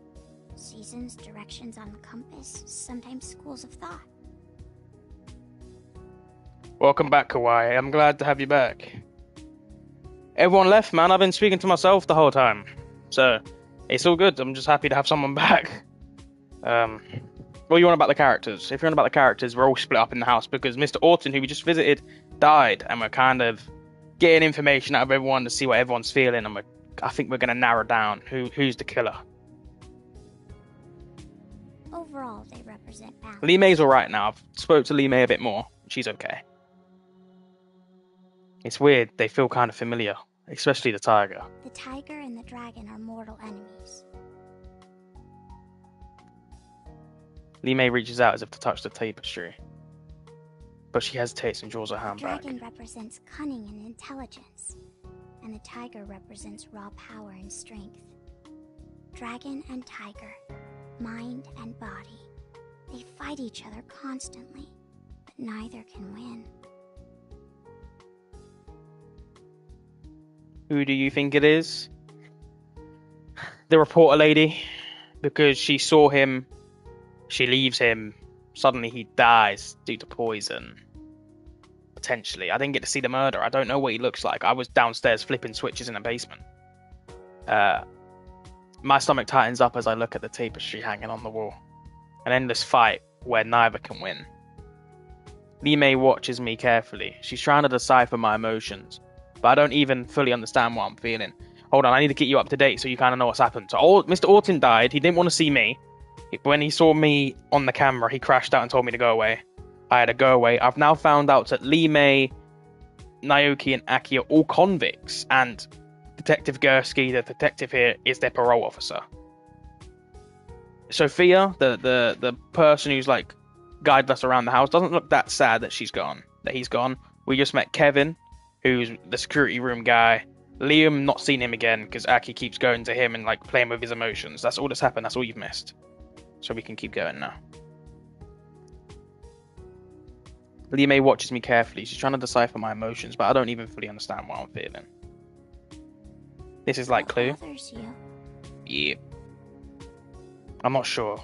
It's probably nothing. Lee May doesn't seem satisfied with my response. No surprise there, since I'm not satisfied either. I forgot to say, bro, that little compilation you made of me and put it in the Discord, that was jokes. I did say it was jokes, but just in case, like, it was funny. I liked watching it. I found myself a bit cringe watching that, but it was still funny. It was kind of cool to see someone clip me up and made their own little montage, so it was quite cool to see. I don't really have anything else to say, though, so our conversation devolves into an uncomfortable silence. I'll talk to you later. I found my editing cringe. I actually found your editing quite jerks. I'll talk to you later. She nods. You misinterpreted one of my jokes. When I said my gun's bigger than your son to the kid, it was because I had an AK-47 in my hand and he had a pistol. And you saw it as a dick joke. She nods. Go back to the hallway. I need to talk to Kevin because I forgot to talk to him. I try the door, but it doesn't open. I thought Kevin said he'd be in it. I knock on the door, and I hear the sound of footsteps slide open. You see everything as dick jokes? Fair enough. What's up? You said you'd be here. Yeah, I did. What do you want? Why are you being all secretive now, motherfucker? I crane my neck to peer over Kevin's shoulder. The room behind him looks mostly empty, but I can see the glow of a television screen across the wall. Can I come in? Kevin frowns, but he steps aside to let me in. Oh. Sure, why not? Since Mr. Otten hired you, you'd probably be allowed in here anyway. Don't know if you saw, but I actually am not on 500 subs anymore. I'm on 499. So I went down. No! It doesn't take long to scan the contents of the cold room. There's not much on the tile floor, save for a single chair. A long counter stretches... Yeah, I'm serious. A long counter stretches across one wall. It bears a lonely keyboard and mouse mounted on the wall. I don't know who it was, bro. Mounted on the wall are several monitors, all flickering, with images of various rooms in the house. At first glance, it appears to be a room meant for a high-security corporate building, rather than just a house. Welcome to my Fortress of Solitude. Yeah, go This slam is him, the bro. command center for the entire house. What should I talk about? So you can see everything from here? Not everything. Mr. Otten's office is strictly off limits. Very private, you know. No one knows what he does in there. He folds his arm across his chest and scowls. As if it isn't obvious. Obvious? What's obvious? Mr. Otten never likes to be far from his booze. His solution to anything stressful is to drink it away. Of course, he tries to hide it because it's not very professional, but every time he walks out of that room, he reeks of alcohol. What should I talk about? Can you think of any reason that someone would want Mr. Orton dead? You're kidding, right? No. You must be new around here. Mr. Otten's infamous around these parts. He's a ruthless sort of dude. Any little guy tries to start something new, he crushes him. Poaches employees, spreads rumors, heck, he's even brought in the courts multiple times. He'll say that these other companies are infringing on his trademark or something equally stupid. Of course, that's only the stuff we know about. If you ask me, he's got more than just dirty business practices going on. I mean, seriously, look at this place. No one builds a house like this in the middle of nowhere unless he's got something to hide. If he's not doing something illegal, I'll eat my motherboard. Well, he's dead, so he's not doing anything illegal now. Why'd you work for Mr. Orton? The money. Duh. Yeah, Kevin's, I don't know, he come out of nowhere. He's like, he just appeared when I come up the hallway, so I don't really know who this guy is. He's just appeared out of nowhere. The money. Oh, but you said he's probably doing illegal things. Doesn't that bother you? Never actually witnessed him do anything illegal, and maintaining his security system is harmless. So even if he goes down, I can't be held responsible for anything. In other words, you don't really care where the money comes from as long as you don't get in trouble. Yeah, pretty much. Why, should I? I'm starting to think that I'm not going to like anyone in this house. If these are the people Mr. Orton surrounds himself with, I can't imagine the sort of people he's trying to hide from. What should I talk about? How did you get this job? Mr. Otten offered it to me. Really? Well, yeah, he handpicks everyone who works for him. How do you find you? I graduated in the top of my class at a university he funds. He offered this job to me straight out of college. That's pretty lucky. Yeah, that's the word for it. Whoa, I am imagining things, or is he resentful about something? What should I talk about? That's all for now. In the most negative way possible, he looks like he was in the school's chess club. Come by if you want to ask me anything else. I don't think I want to ask you anything else, brother. Let me examine it and stuff, actually. These are so far we got on our notes. We're getting some notes. We'll read them in a bit when we have a bit more information. But that's all we got so far. So we've checked the security room. I think we went through the entrance. We've been to the restroom. We've been to the kitchen. We've been to the museum. We've not been here. The door slides open to reveal a wide room furnished with some expensive furniture. If I had to name it, I'd call it the living room, but it doesn't feel very lived in at all. Okay. Here, this woman, I hello. think she done the killing. Hey, she looks happy to see me. Did I do something?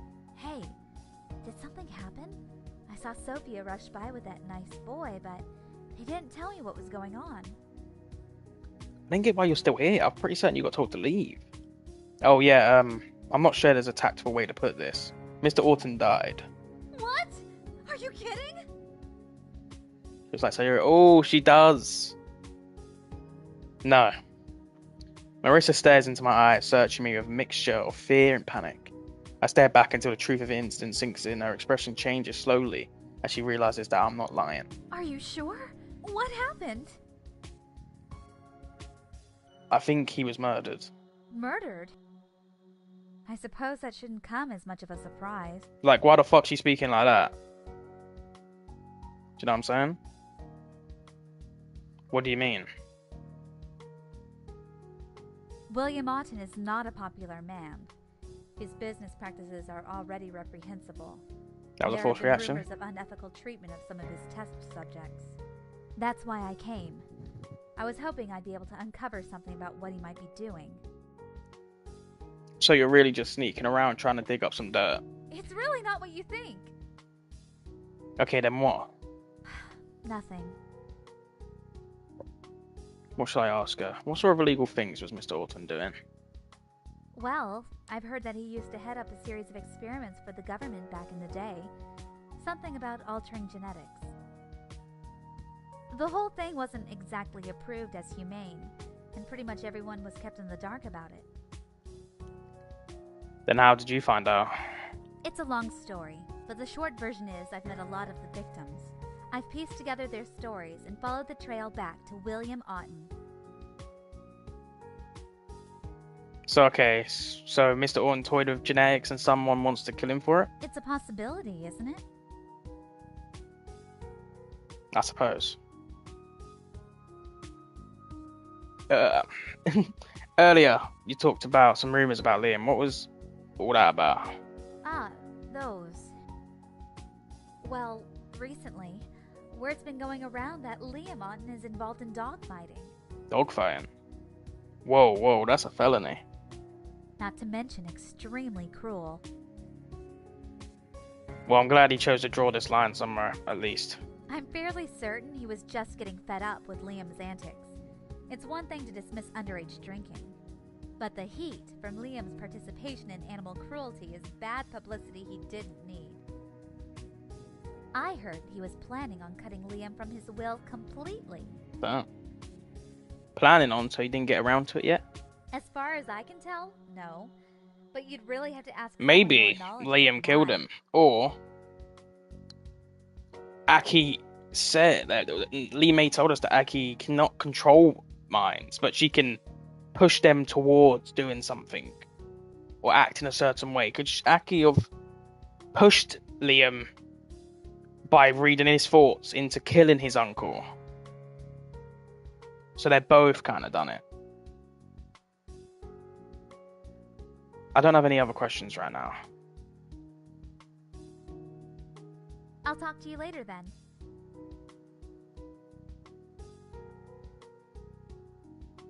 We all have powers. Well, there are us four. But Naoki, me, and Trunks. I didn't get to talk to him, so let's talk to him.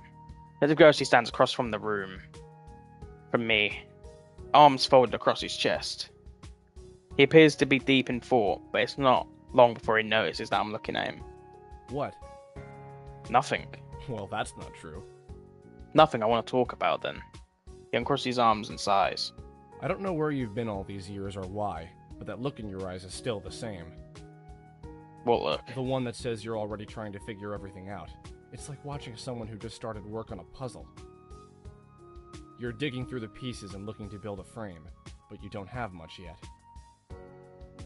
That much is true. I don't remember seeing you before, though. I doubt you would. We've never met in person. I sure heard a lot about you, though. Both of you.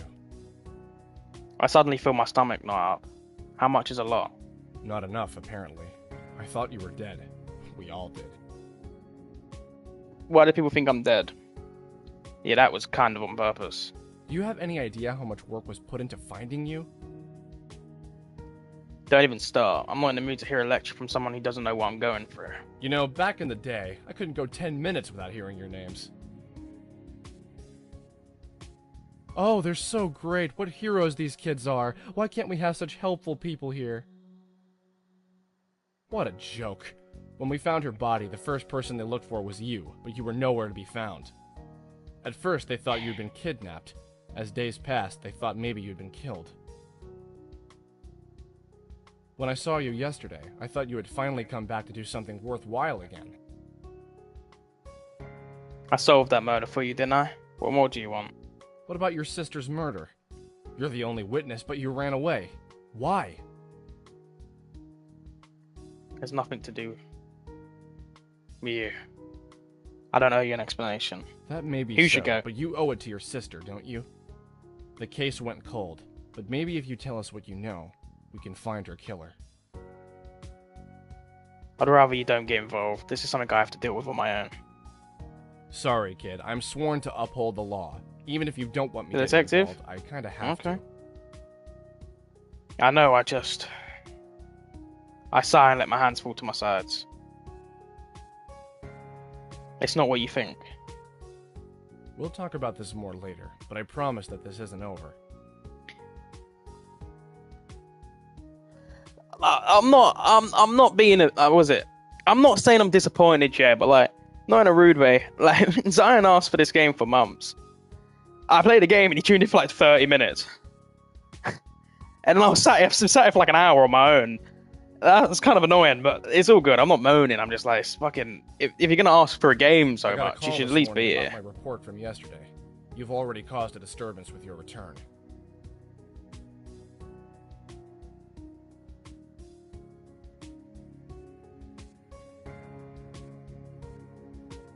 Oh no, did Schultz find out yet? Are you kidding? She was the first. And that's why I didn't want to tell you who I was. I knew they'd all find out I was back. And he told me to play it in one whole sitting, so I'm gonna have to sit here for like another hour playing this game. I'm not saying I'm not enjoying the game, but like the only reason I played this game is because he wanted me to play it, so I knew he would be here, and so I'd have someone to speak to the whole time. Luckily, you're back now, so I have someone to speak to while I'm playing. But it's all good. I'm just saying, like, if you're gonna ask for a game, turn up for it. Not in a rude way, but if you're gonna ask me to play a game for months, they'd find you eventually. It was only a matter of time.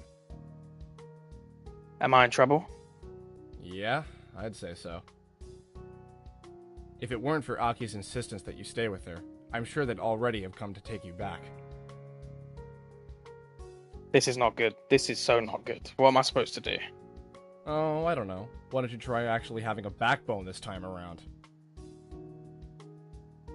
Listen, I'm sorry, okay? I was 15 and stupid. I shouldn't have run away. Also, I'm 18 now. But can we just focus on the dead body we've got on our hands right now? I kind of feel like we're letting the past get in the way of the present. The present only exists because of the past, you know. What if Mr. Orton they all said that Mr. Orton's past is going to come back to haunt him? What if he killed our sister and he recognized me? So he didn't want to see me because he thinks I would recognize him, and he changed his name, went and lives here, so he would never be found for this murder, tried covering up his tracks the whole time. That could be possible.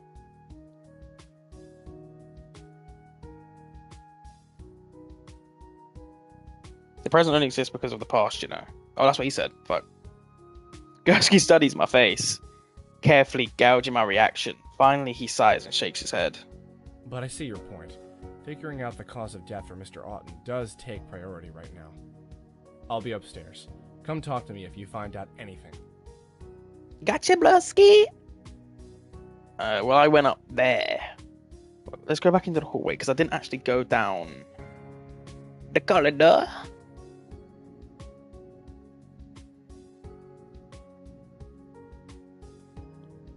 The door actually opened. I guess Sophia hasn't changed my permissions from before. Cool. Oh shit, the mic's so close to my mouth. Oh, I can't stay in it. Okay. Oh, Kawhi, are you excited for Until Dawn tomorrow? If you can tune in, of course. Hope some people tune in tomorrow.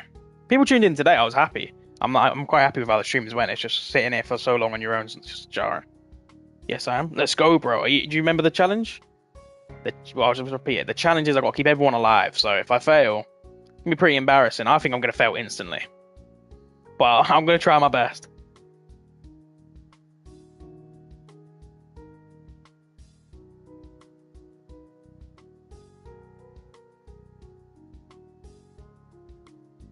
Go back upstairs, motherfucker. Move. Oh, I can only move downstairs. Okay.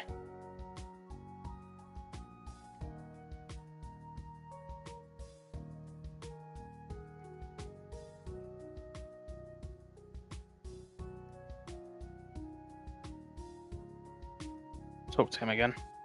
Do you think Mr. Orton was murdered? Detective Gursky sighs and rubs his temples slowly. I don't know, kid. I can't just march in and declare it's a murder without any evidence. Have you played it before? Yeah. For all we know, he committed suicide. Do you think he killed himself? Hard to say. His reaction when he saw you certainly was unusual. It's not a level of fear. I done quite badly the first time I played. Could have done something foolish in response. That's why I want to try and run it back and get all of them alive. But I don't know how to keep them all alive. Like, if that's what if you're not worrying, if that's what you're wondering, I don't know how to keep them alive. I just know where I got people killed. I think I've not played the game in like over a year.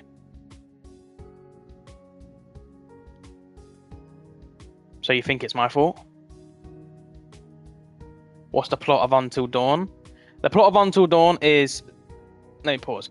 The plot of Until Dawn is 6 friends who go to a cabin after 2 friends of theirs are killed. Well, not killed, die. In the beginning of the game, two characters die who are the sister of one of them. The brother of the 2 girls that die invites everyone back to the Until Dawn... Well, back to the cabin where their sisters died. And then stuff just starts happening and people start potentially dying. But my point, as you play, you're supposed to make sure all these characters survive.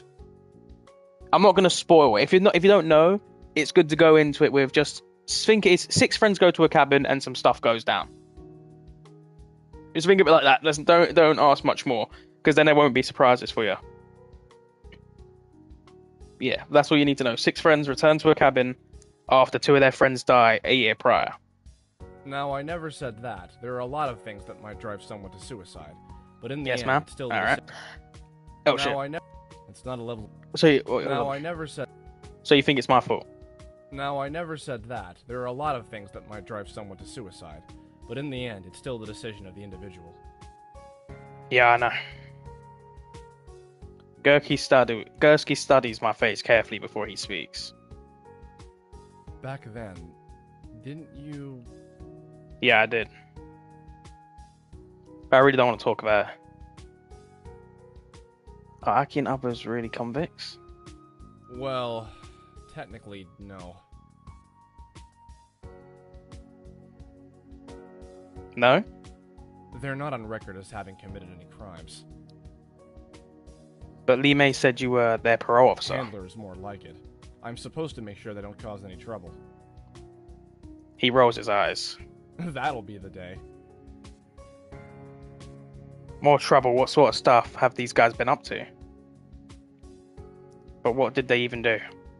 Hustling, mostly. The twins ran a lot of cons. Aki's got some sort of charm about her that makes people trust her. She's really manipulative, and her life is nothing but moral gray. Naoki's a good kid, but he'll do anything his sister tells him to do. And he's a fast learner. He can pick up on pretty much anything.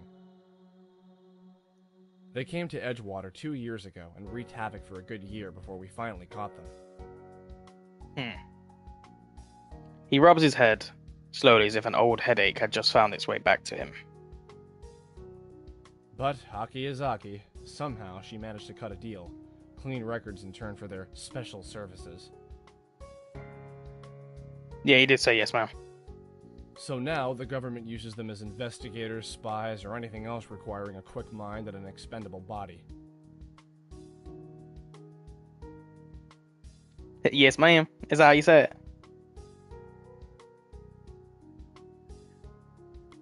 Oh, yes, that's why. They're a special investigation agency. It's not an inaccurate statement.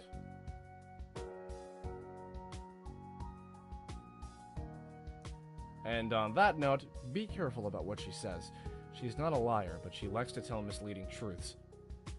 What about Lee May? Where'd she come from? I'm afraid that's classified information. Ooh, so Lee May's some top secret shit. I raise an eyebrow, but I don't press the question. It's obviously not something I want to get involved with.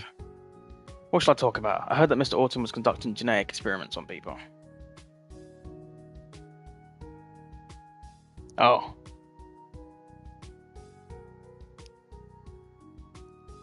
McColladge's eyes widen. Oh. That's a pretty strong claim. Are you sure? Well, not exactly, I mean. Marissa said there were rumors about it. Listening to rumors is a dangerous thing. Each has a grain of truth wrapped up in a powerful lie. Well, there's enough truth in them that she came all the way here to investigate. And then let's hope she turns something up. Until then, I'd be wary of believing things without any substantiation. What should I talk about? Never mind. Talk to you later.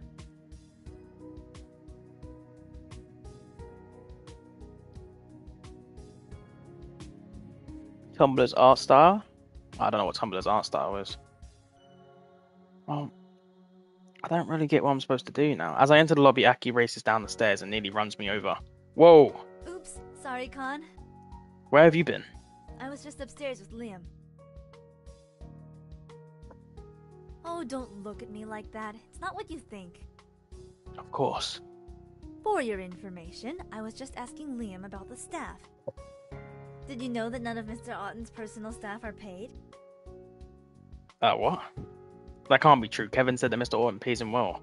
Well, then Kevin was lying. And what makes you think Liam was lying? Let's just say that he strongly believes it's in his best interest to be truthful. In other words, you use your Kansei. Got it in one. So if Mr. Orton doesn't pay anyone, why do they work for him? Kevin's family owns a small business that's in serious trouble. Mr. Otten pulled a few strings to keep the creditors away, and they'll stay away as long as Kevin works for him. As for Sophia, it seems her husband's heart is failing. Mr. Otten promised to move him to the top of the recipient list for the company's new organ creation project. Whoa, so basically he gets people to be completely devoted to him by holding on to what they love, and in the end he doesn't have to pay a cent? I have to admit, I'm actually kind of impressed. This is getting complicated. If we want to get to the bottom of this, we're going to need another look at the crime scene. Well, Detective Gursky is guarding the door. I doubt he would even let you in. Oh, I'm the last person he'd let in. But we don't need the real thing. We've got something just as good. Hello. Naoki, what are you doing here? I thought you were with Sophia. I called him here, of course. Maybe. It might be. I don't know. Aki glances around the room quickly before taking a step towards her brother. This is what my Kansei is actually good for. Aki takes Naoki's hand in hers and closes her eyes. Naoki, show us. Oh shit. The world around me fades to black for a moment and I find myself standing in a luxurious office. The world looks a little warmer and softer than I'm used to. It's kind of surreal.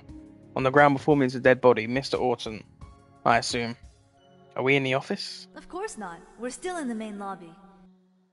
You're looking at Naoki's memory right now. My Kansei allows me to share the thoughts of whoever I touch. Okay, so what do we do now? Have a look around, of course. Does anything look suspicious? As you scroll Chinese... I have no idea what it says. Today's newspaper. Well, it's obviously alcohol. I guess cognac by the colour. The ice in the glass has melted yet, which means Mr. Orton was drinking this right before he died. Maybe the poison is in here.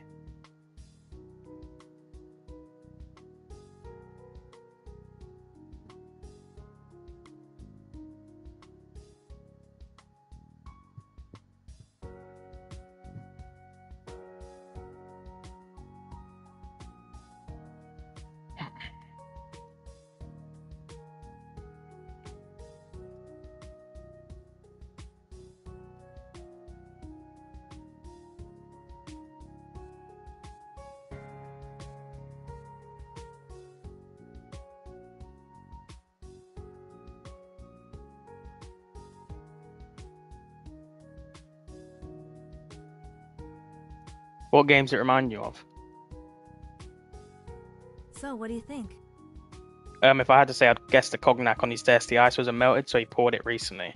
And he didn't get to drink very much of it, so it may have been the source of the poison. That's logical, but how could anyone poison his drink in the first place? Maybe the killer poisoned the cognac before giving it to Mr. Otten. If that's the case, then the murderer can be anyone. So if we found out who gave him the cognac, we'd find the killer. Then I guess we'll just have to figure out who brought it. Sophia probably knows who's given him gifts lately.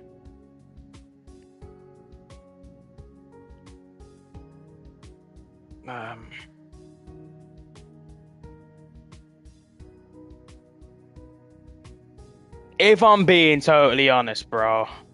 That's cool. Like, I don't want to drag this out and just fucking ask everyone everything. If I'm being totally honest, like, the game's probably long enough as it is. Let me just speak to the people I'm supposed to speak to. It's like a less quirky version of where the characters and motives are normal. That's on my list of games, so I don't know when I play that, but that's on my list of games. I remember when I was doing Doki Doki, people suggested that to me.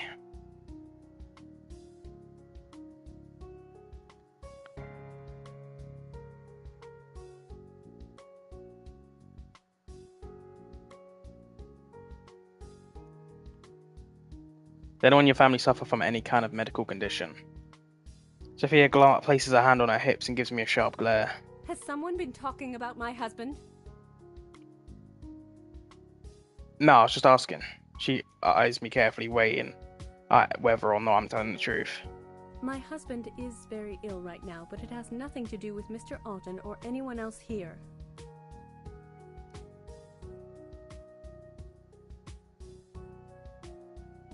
Oh, okay. Are you sure? Sophia's eyes narrow. Please do not pry into my private life. It's very rude. Do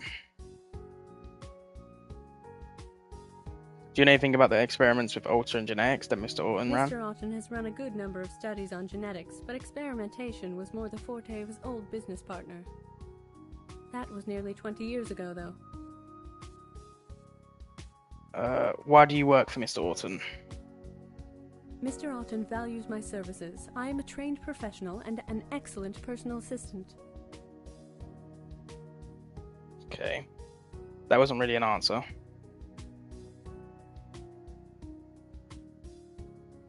What I meant was, why did you choose to work for him? I have personal reasons, but my employment is both legal and morally sound. Okay, can you think of any reason anyone would want to kill Mr. Alton? Sadly, I could name several.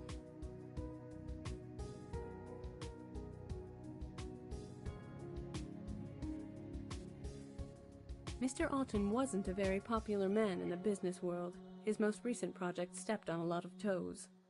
Wait, I just realised, if Aki said people working for Mr. don't get paid, then why did the tech guy say he was working for money? Someone's got to be lying, brother. And that would be... organ replication. What? Alton Engineering is concerned mostly with mechanical organs like artificial hearts or lungs. So that's why you worked for him. But lately, Mr. Alton has been trying to find a way to grow organs from living tissue.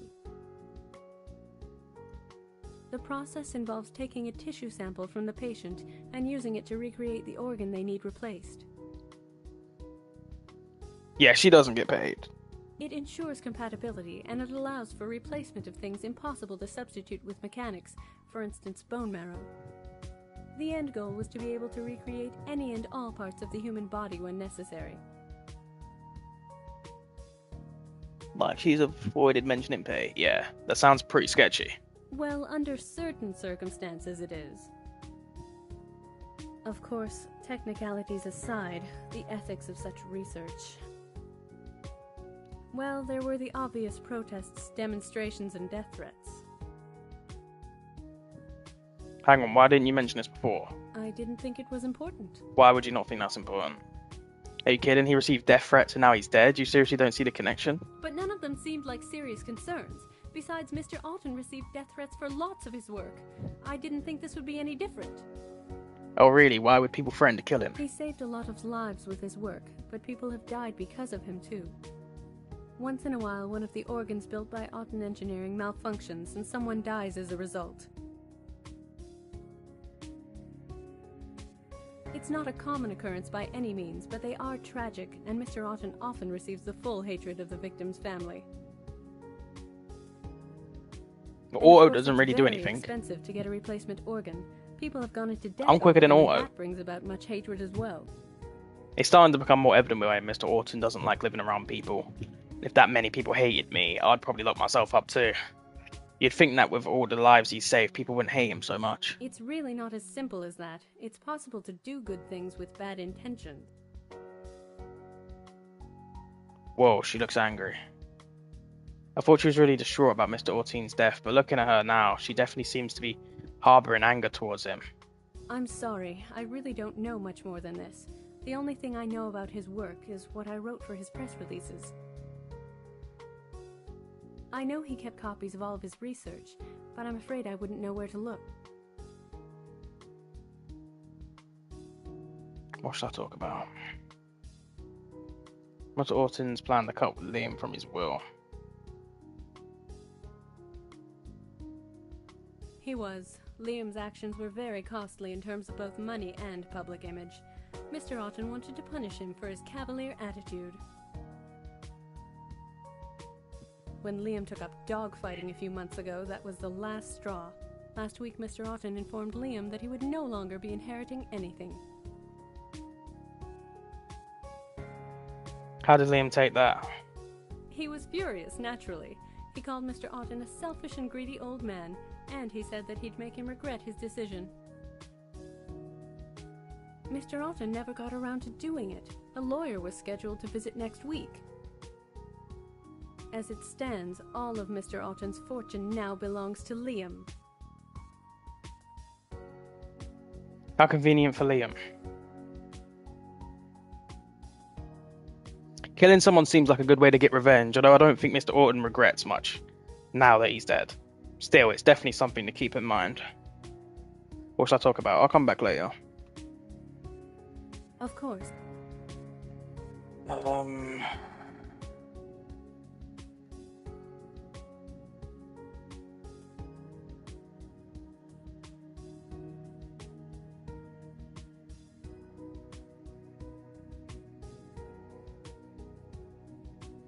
Very special tech guy. Let's go speak to the tech guy.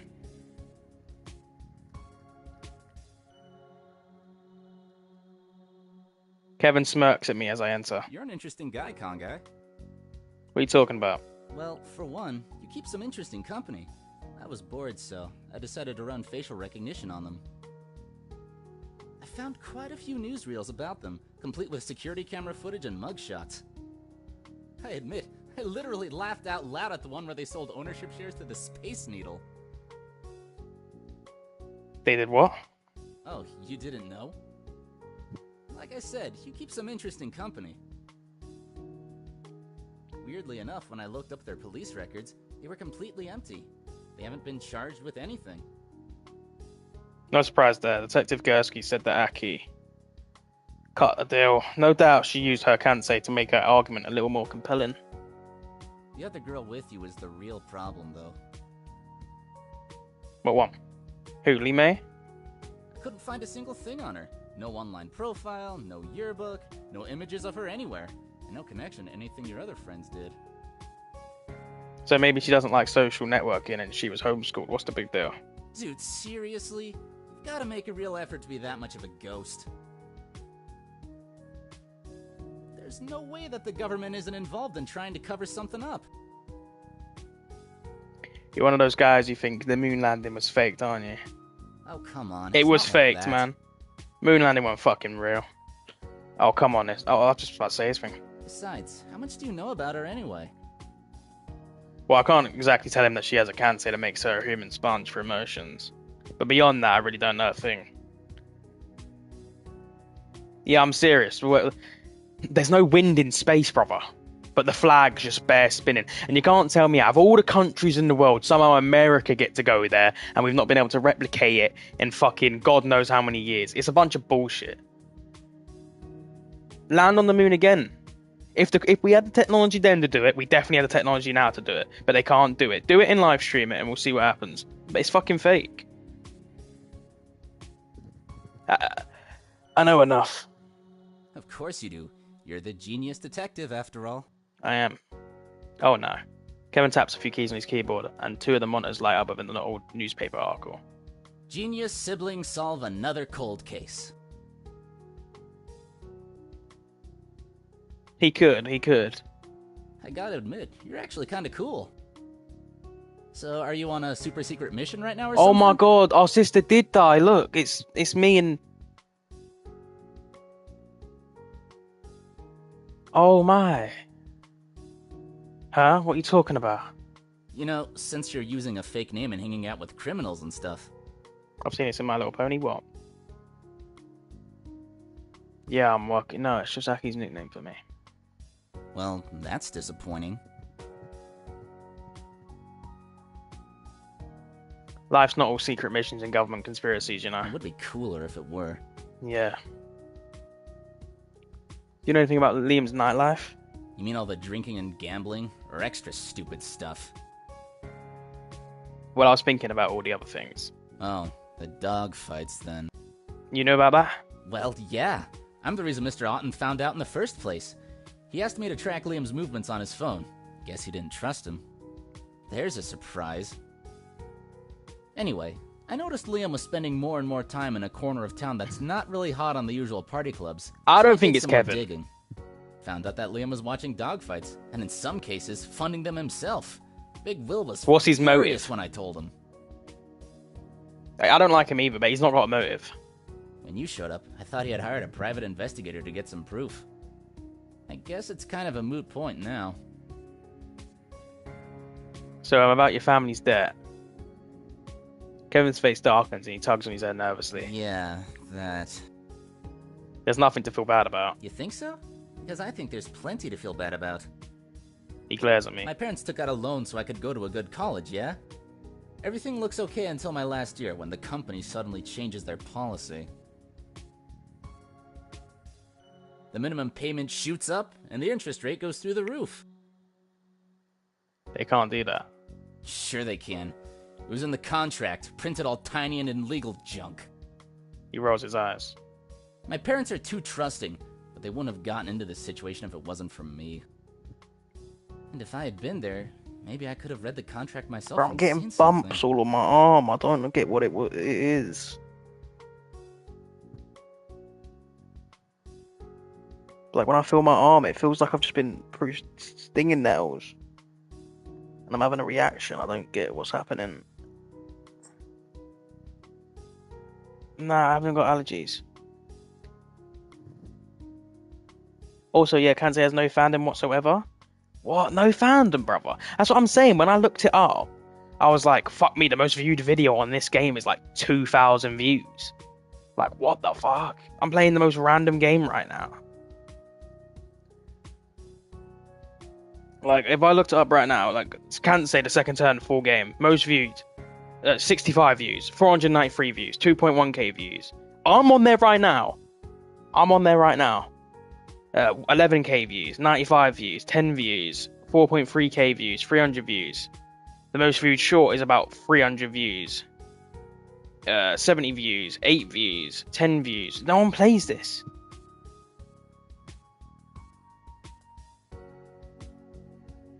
So it's a random game. He looks like he wants to say more, but instead he merely glazes at the ground. So yeah, I feel pretty bad about it. But what can I do, you know? That's all for now. I didn't get much out of him. Come by if you want to ask me anything else. I got you. I don't think I do though, brother. Alright, look, we're getting a page full here close to though. I don't really get where's the end point. Do you know what I mean? Where's the end point in this game?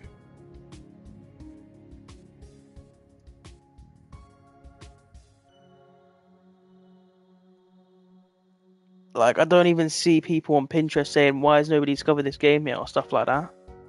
Oh, okay, well, that's not great, is it? Let's go back to Lee May.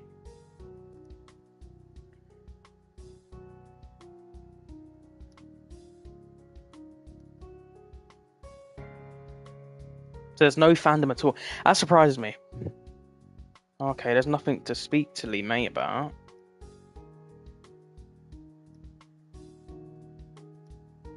Go back to the basement.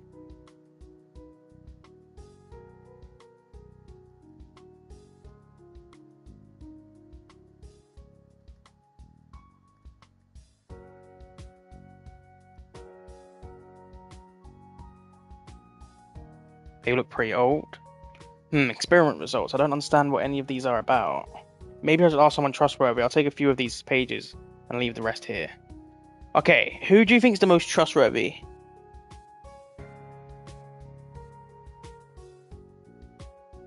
Yeah.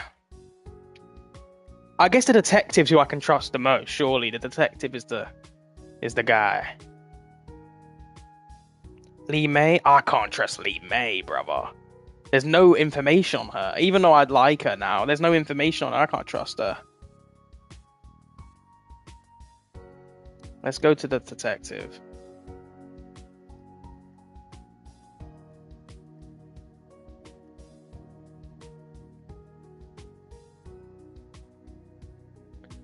Found a bunch of these papers in the basement. Any idea what they're about? I don't know if there's any point me clipping this stuff because I don't know if I'll use it in TikToks or anything. So I'm not going to clip any. If there's something happens, then I'll clip it. But if I'm not just going to clip it blindly, like I normally just clip every hour and then see what happens. But I don't think anything's happened. I found a bunch of these papers in the basement. Any idea what they're about? Detective Gursky takes the sheets from me and pages through them carefully. With each page he reads, his eyes widen. I was told to destroy all of this. What is it? Old research, very old research that certain people in the government want to pretend never happened. How'd you know this? It's a long story, kid. Well, why don't you tell me?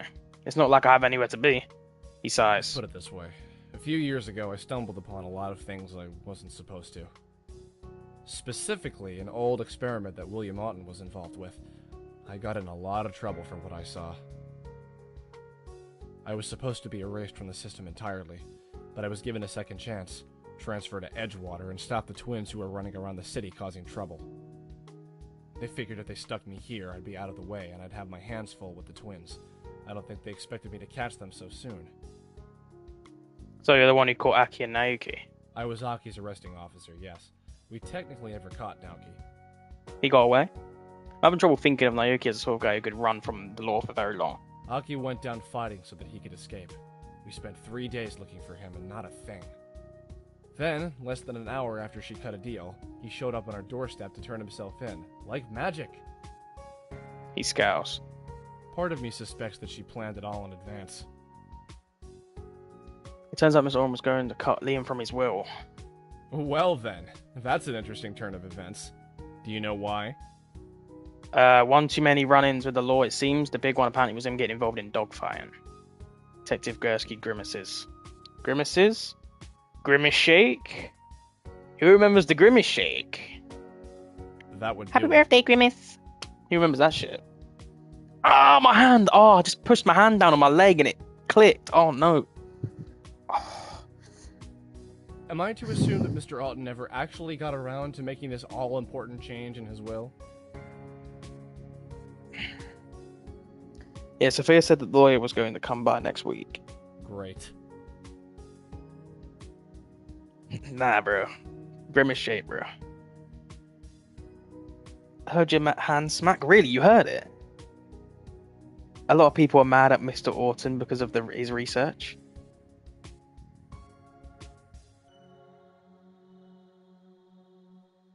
I have to come back after the stream and Don't I hear know that. it. Was it loud? There have been multiple public demonstrations concerning Otten Engineering's work. Do you think it might have something to do with his death? It's possible, but it's hardly likely. I don't see how any one of his demonstrators could have gotten in here to kill Mr. Otten. Like in the background? Oh, okay. An attempt on his life by one of them is more likely to take the form of a gun. Not that loud, alright. Never Try mind. not to get into too much trouble. I don't plan to, brother.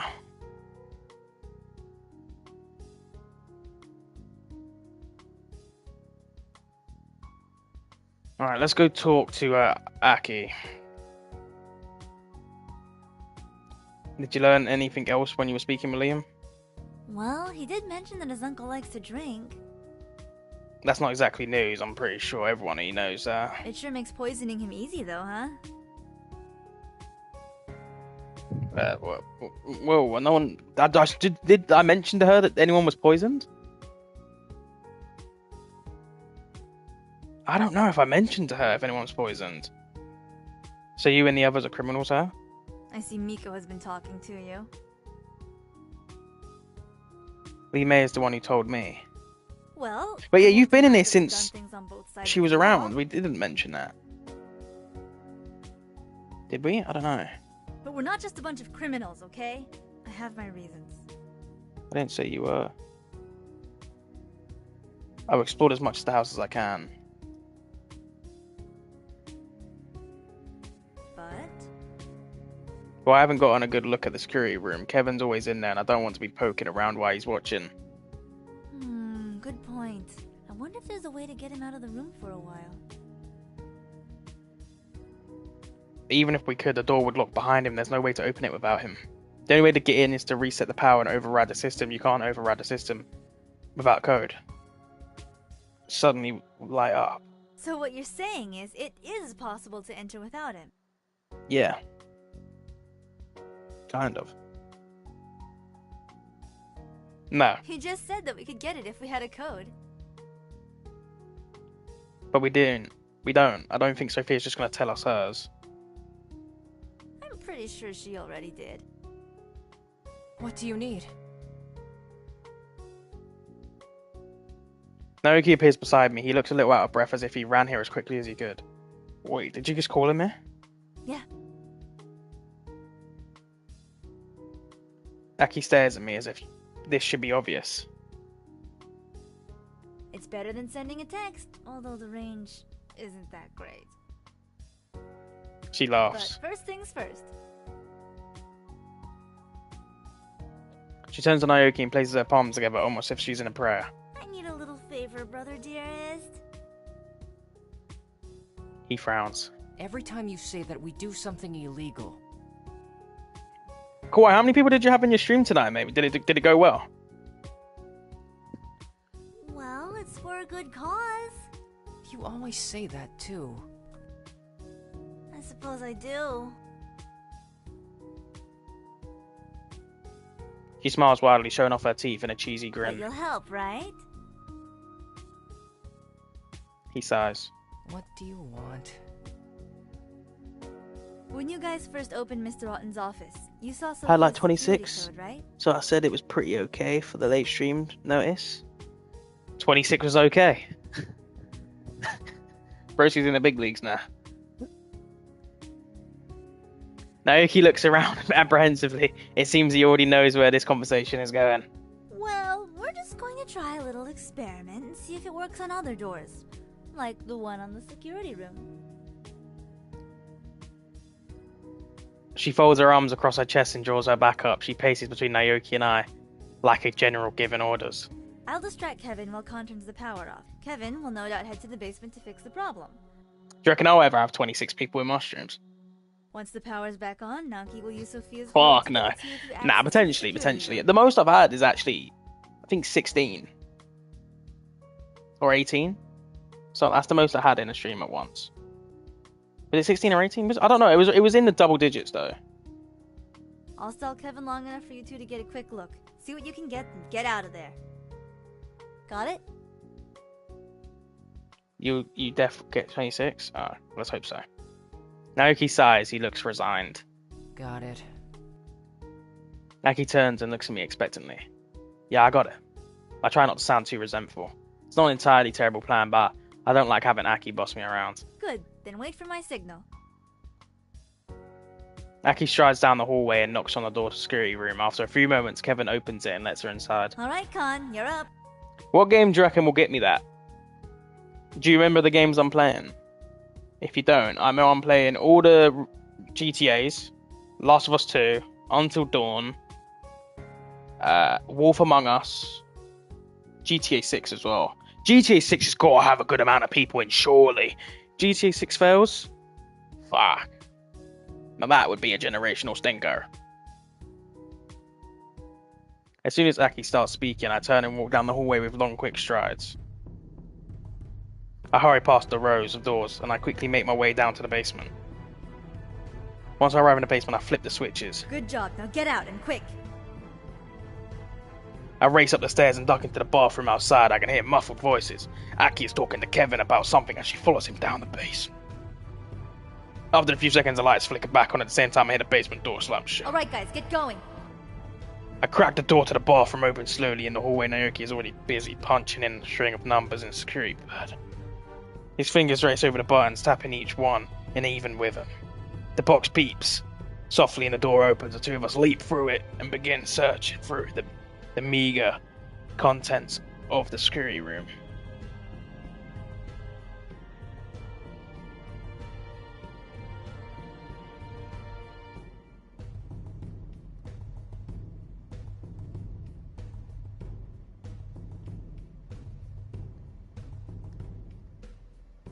I kneel beside the computer to inspect it. It looks like it was custom built, but there's nothing suspicious about it. As I stand, I notice a yellow bit of cardboard tucked behind the computer. What's this? I pull it out gently. It's a folder stuffed with papers. This looks promising. Con, Naoki, we're out of time. Get out of there. I roll up the papers quickly and stuff them under my shirt. Naoki and I make a dash for the door. We burst out into the hallway, shut the door quickly behind us, and attempt a casual walk back into the lobby. The casual walk turns out to be more of a pitiful swagger, but thankfully there's no one in the lobby to see us.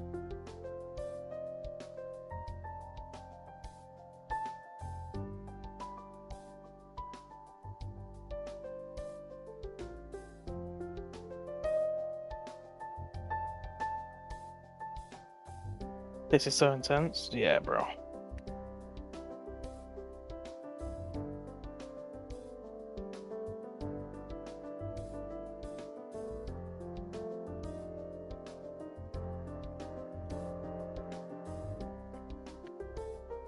After a few minutes, Aki rejoins us. So, find anything?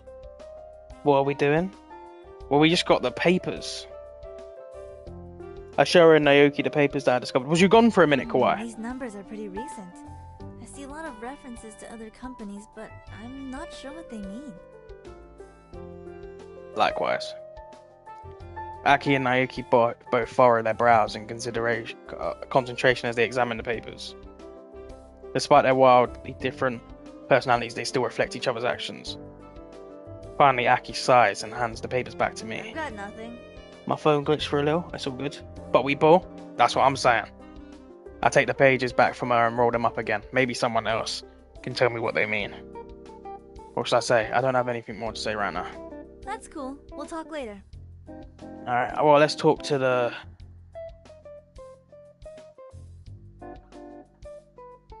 Hold on.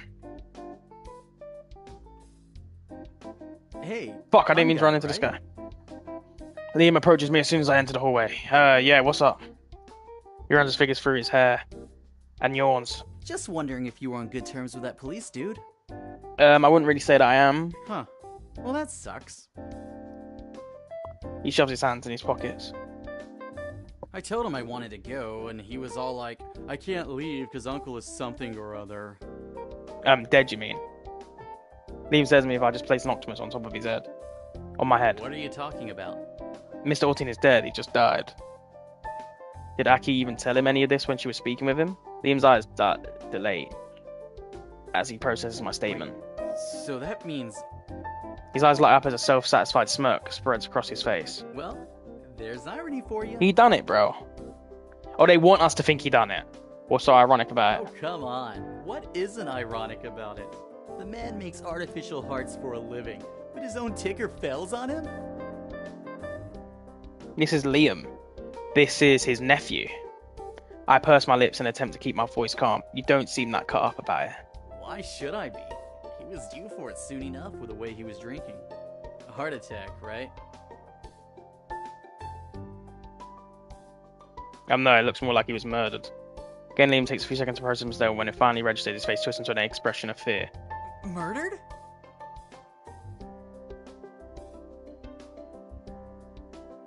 Yeah, it can't be him. Liam begins pacing back and forth, muttering to himself under his breath as he does. No, it's definitely no. She said I had more time. Why? What? He finally turns back to me and grabs my shoulders. Are you sure it was murder? Well, we won't be able to say for sure until the autopsy, but yeah, pretty sure. No. This is not good. Not good. He glances back and forth as if he's expecting to see something leap out the shadows and take him. It's too easy to be him. He dashes off down the hallway. Imagine the ending is like, we have to, out of all the evidence we gather, think who we think the killer is. And that's if that decides if we get it right or not.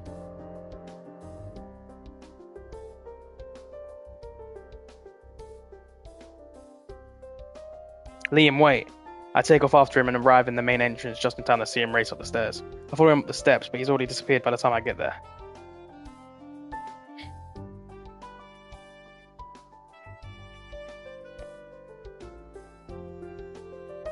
What should I talk about? Oh, never mind. Nothing to talk to him about. Talk to you later, brother. But what does he mean? She said I had more time? I'm guessing Aki said he had more time. That would be the only person that would make sense.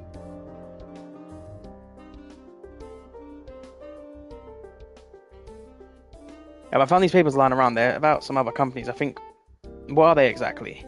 Those are some of his ledgers from one of his smaller companies.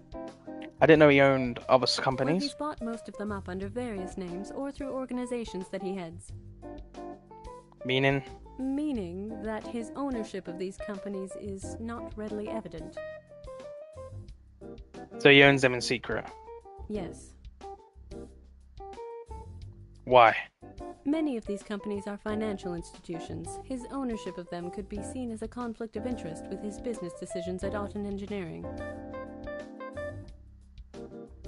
What should I talk about? Did anyone buy some cognac for Mr. Autumn recently? That's an odd question. Is there any reason you want to know? I just happened to see her and I was wondering. Don't let her know, because it might be her and then she might switch it to someone else.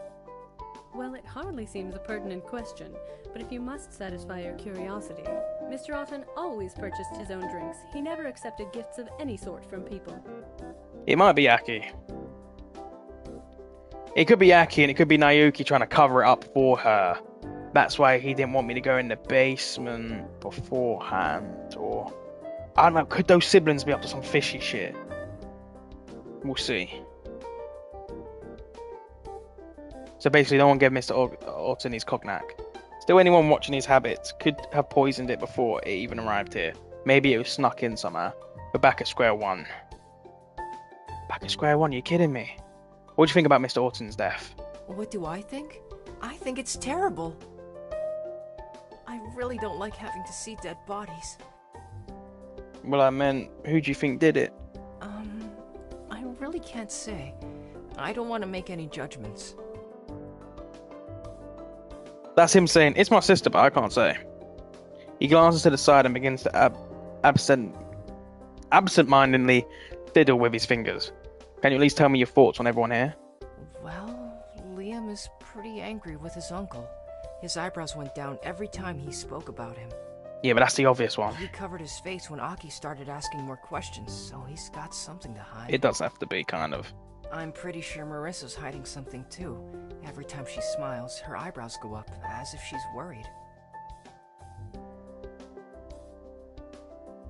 After she finished her interview with Mr. Auten, she was even more nervous than before.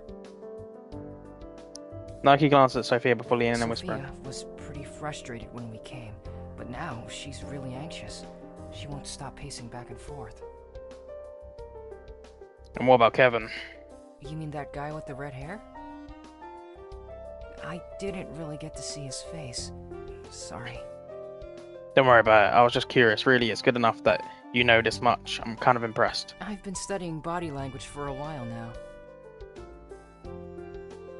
Do you do everything your sister tells you to do? It seems like you keep giving up what you want in order to please her. Actually, it's sort of the other way around. Our mother died during birth, so Aki was the one who had to raise me. She gave up her life for my sake. I guess after making her life so difficult, I'm just trying to make things easier for her now. Besides, I don't do everything she tells me to. We argue all the time. Seriously, it doesn't look like that to me. Stay with us a little longer, and you'll see plenty. I don't know if I want to. Why do Aki and Detective Gursky hate each other so much? Well, both of them have very strong personalities, but they have different approaches to solving problems. Motive got Naoki, what do you mean? He thinks she's too impulsive, and she thinks he's too indecisive.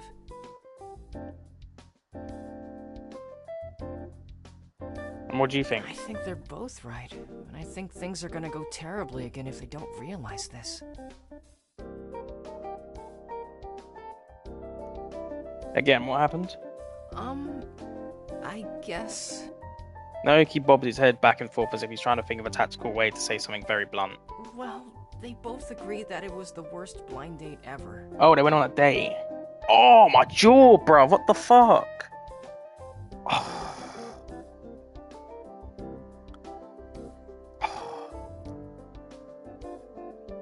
What? Oh, please don't tell anyone I told you that. Oh, yeah, sure. I can keep my mouth shut. Naoki smiles at me. He looks relieved.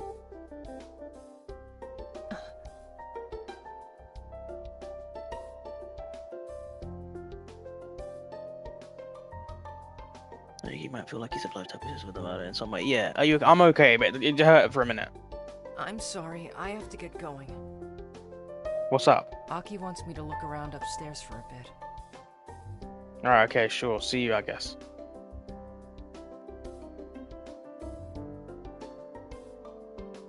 I'll come back later. Of course.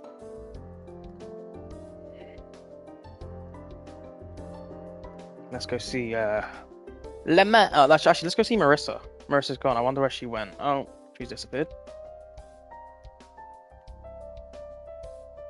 Oh, hello, Oh, shit. Kansei. Did you need to... Marissa points to the store. No, it's fine. I was just wondering what you were doing in here. Marissa frowns and begins to fidget. Well... Wait, do I want to know? It's nothing bad. She scans the room quickly with her eyes. I just needed a place where I could be private. You know, someplace where no one's watching. There are cameras all over this place, you know? So, she shivers. That's terrifying. Aren't you bothered by the fact that someone you don't know could be watching your every move at any point in time? Yeah, that is a bit weird. We give up so much of our private lives into the hands of strangers, and we don't even think twice. Doesn't it bother you? I guess so. It's probably something that should bother me more, all things considered. Well, Mr. Otten at least had the decency to leave the restroom as a private area. I wonder how long that will last. Yeah, I agree with you. So you came in here because you need to be alone? I just needed some time to think without feeling like someone is watching me. I guess I'll just leave you alone then. Yeah. I plays back and forth in the hallway, slowly attempting to piece together the puzzle. I feel like I'm close to something, but I just can't put my finger on it. My thoughts are interrupted by the sound of sirens. Looks like the police are finally here. All this investigation, I still haven't figured out who the killer is. Oh well, I guess really should just leave it to the professionals. My part in this case is over. That's it!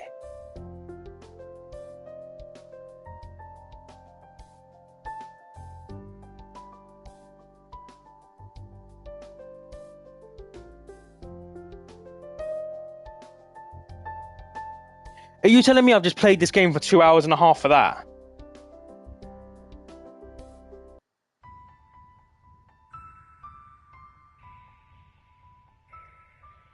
Bro. Nah, come on. Are you serious, bro? I just done a nothing stream. I didn't get anything out of that game. I didn't even get to find out who the killer is. Hold on, I want to find out who the killer is.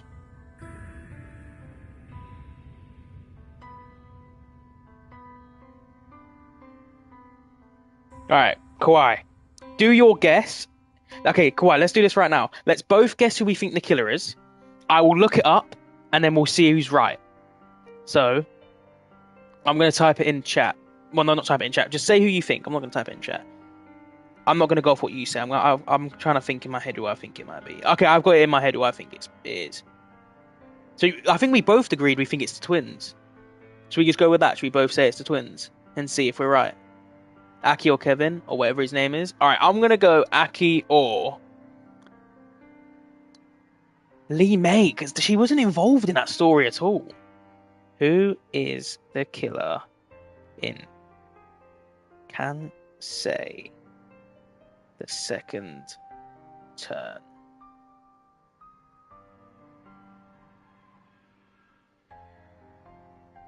Hey, go on, Kawhi. It is Kevin.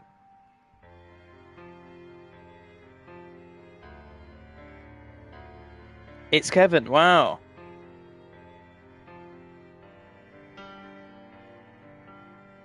He poisoned Cognac. Yeah. Well, that's 2 hours and a half I'm not getting back.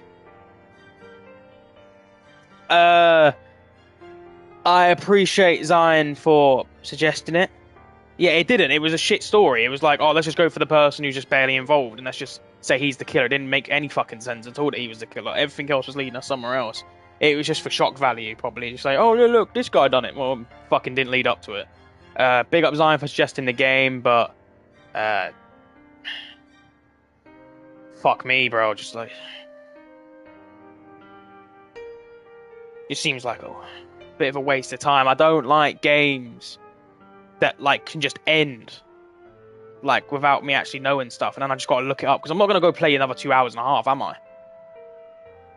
It's like I had a schedule, bro. Like what? Like I had like a time limit of how long I could be there and do all the stuff I'd done. Like I literally spoke to fucking everyone twice at least. Searched all around the place, and you're telling me I got nothing out of that? Like, I'll do it for you. What do you mean you do it for me? Well, we know it's Kevin.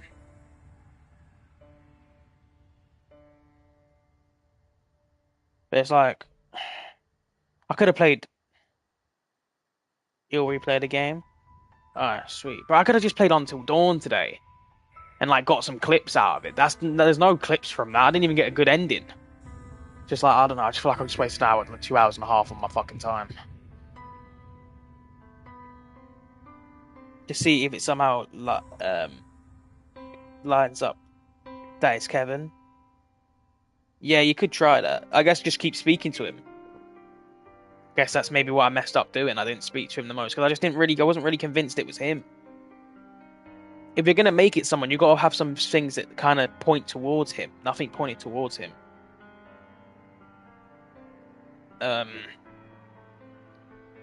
But yeah, I'm just gonna give people. Well, I'm just saying it to you. If you're gonna suggest the game, you've got to stay in for majority of the stream.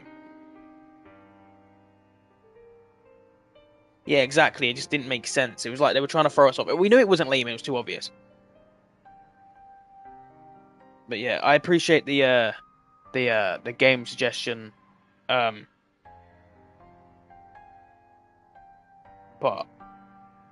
you can't suggest a game for months and just be in for 40 minutes. When I've got to sit here for 2 hours and a half and play a game, it's like, oh fuck me. It's like it's a bit like quiet, like Needy Streamer Overload, bro. Like when you suggested that game to me, then I played it, and I got a shit ending. But then you showed me how to get a good ending. And Needy Streamer Overload wasn't so long, but at least you suggested it and come and watch me play it. You know what I mean? Like suggesting a game like this for me, knowing I could go 2 hours and a half without and just get a fucking nothing ending, it's like shit. This is without a doubt one of the worst games I've played. Just because it's so long, just for an ending that can mean nothing. Like I spent 2 hours and a half just to get. I guess I'm not good. I guess I should lose it to the real detectives. The real detective was picking his ass on top of the stairs instead of doing shit. So it's like, fuck me, what a waste of time. No clips out of that. Barely any views. But it is what it is. Hopefully you tune in tomorrow for some more Until Dawn. Don't know if you heard me yesterday, but I'm going to repeat myself, just letting you guys know that when Last of Us 2 comes after it, streams are going to be crazy because every stream is going to be 2 hours plus, maybe 3 to 4. We might have our first 4 hour long stream when we do Last of Us Part 2. So that would be an interesting one. We could potentially have our first 4 hour stream with Last of Us Part 2, just because I know it's very long and I don't want to fucking play it 2 hours at a time and be playing it for like 2 months. Not 2 months, but like a month. Do you know what I'm saying? So make sure to tune in for those streams. Yeah, luckily the game wasn't that expensive. If that game was a good amount of like expensive, I'd be pissed. But yeah, I'm not going to drag it out any longer. You can now go do your own thing, Kawaii. Thank you for tuning back in. Hopefully see you tomorrow, same time, for the Until Dawn stream. It should be fun. I'm going to probably do another 2 hour or so stream then as well. So, yeah, be free to go check out my video if you haven't already. I've now got to go record some more James Bond. So, yeah, I'm going to go do that now. And, yeah, I'll see you tomorrow, hopefully. See you in a bit, man. Everyone that tuned in, thank you. Stay blessed. I'll see you guys all tomorrow for some Until Dawn. Peace.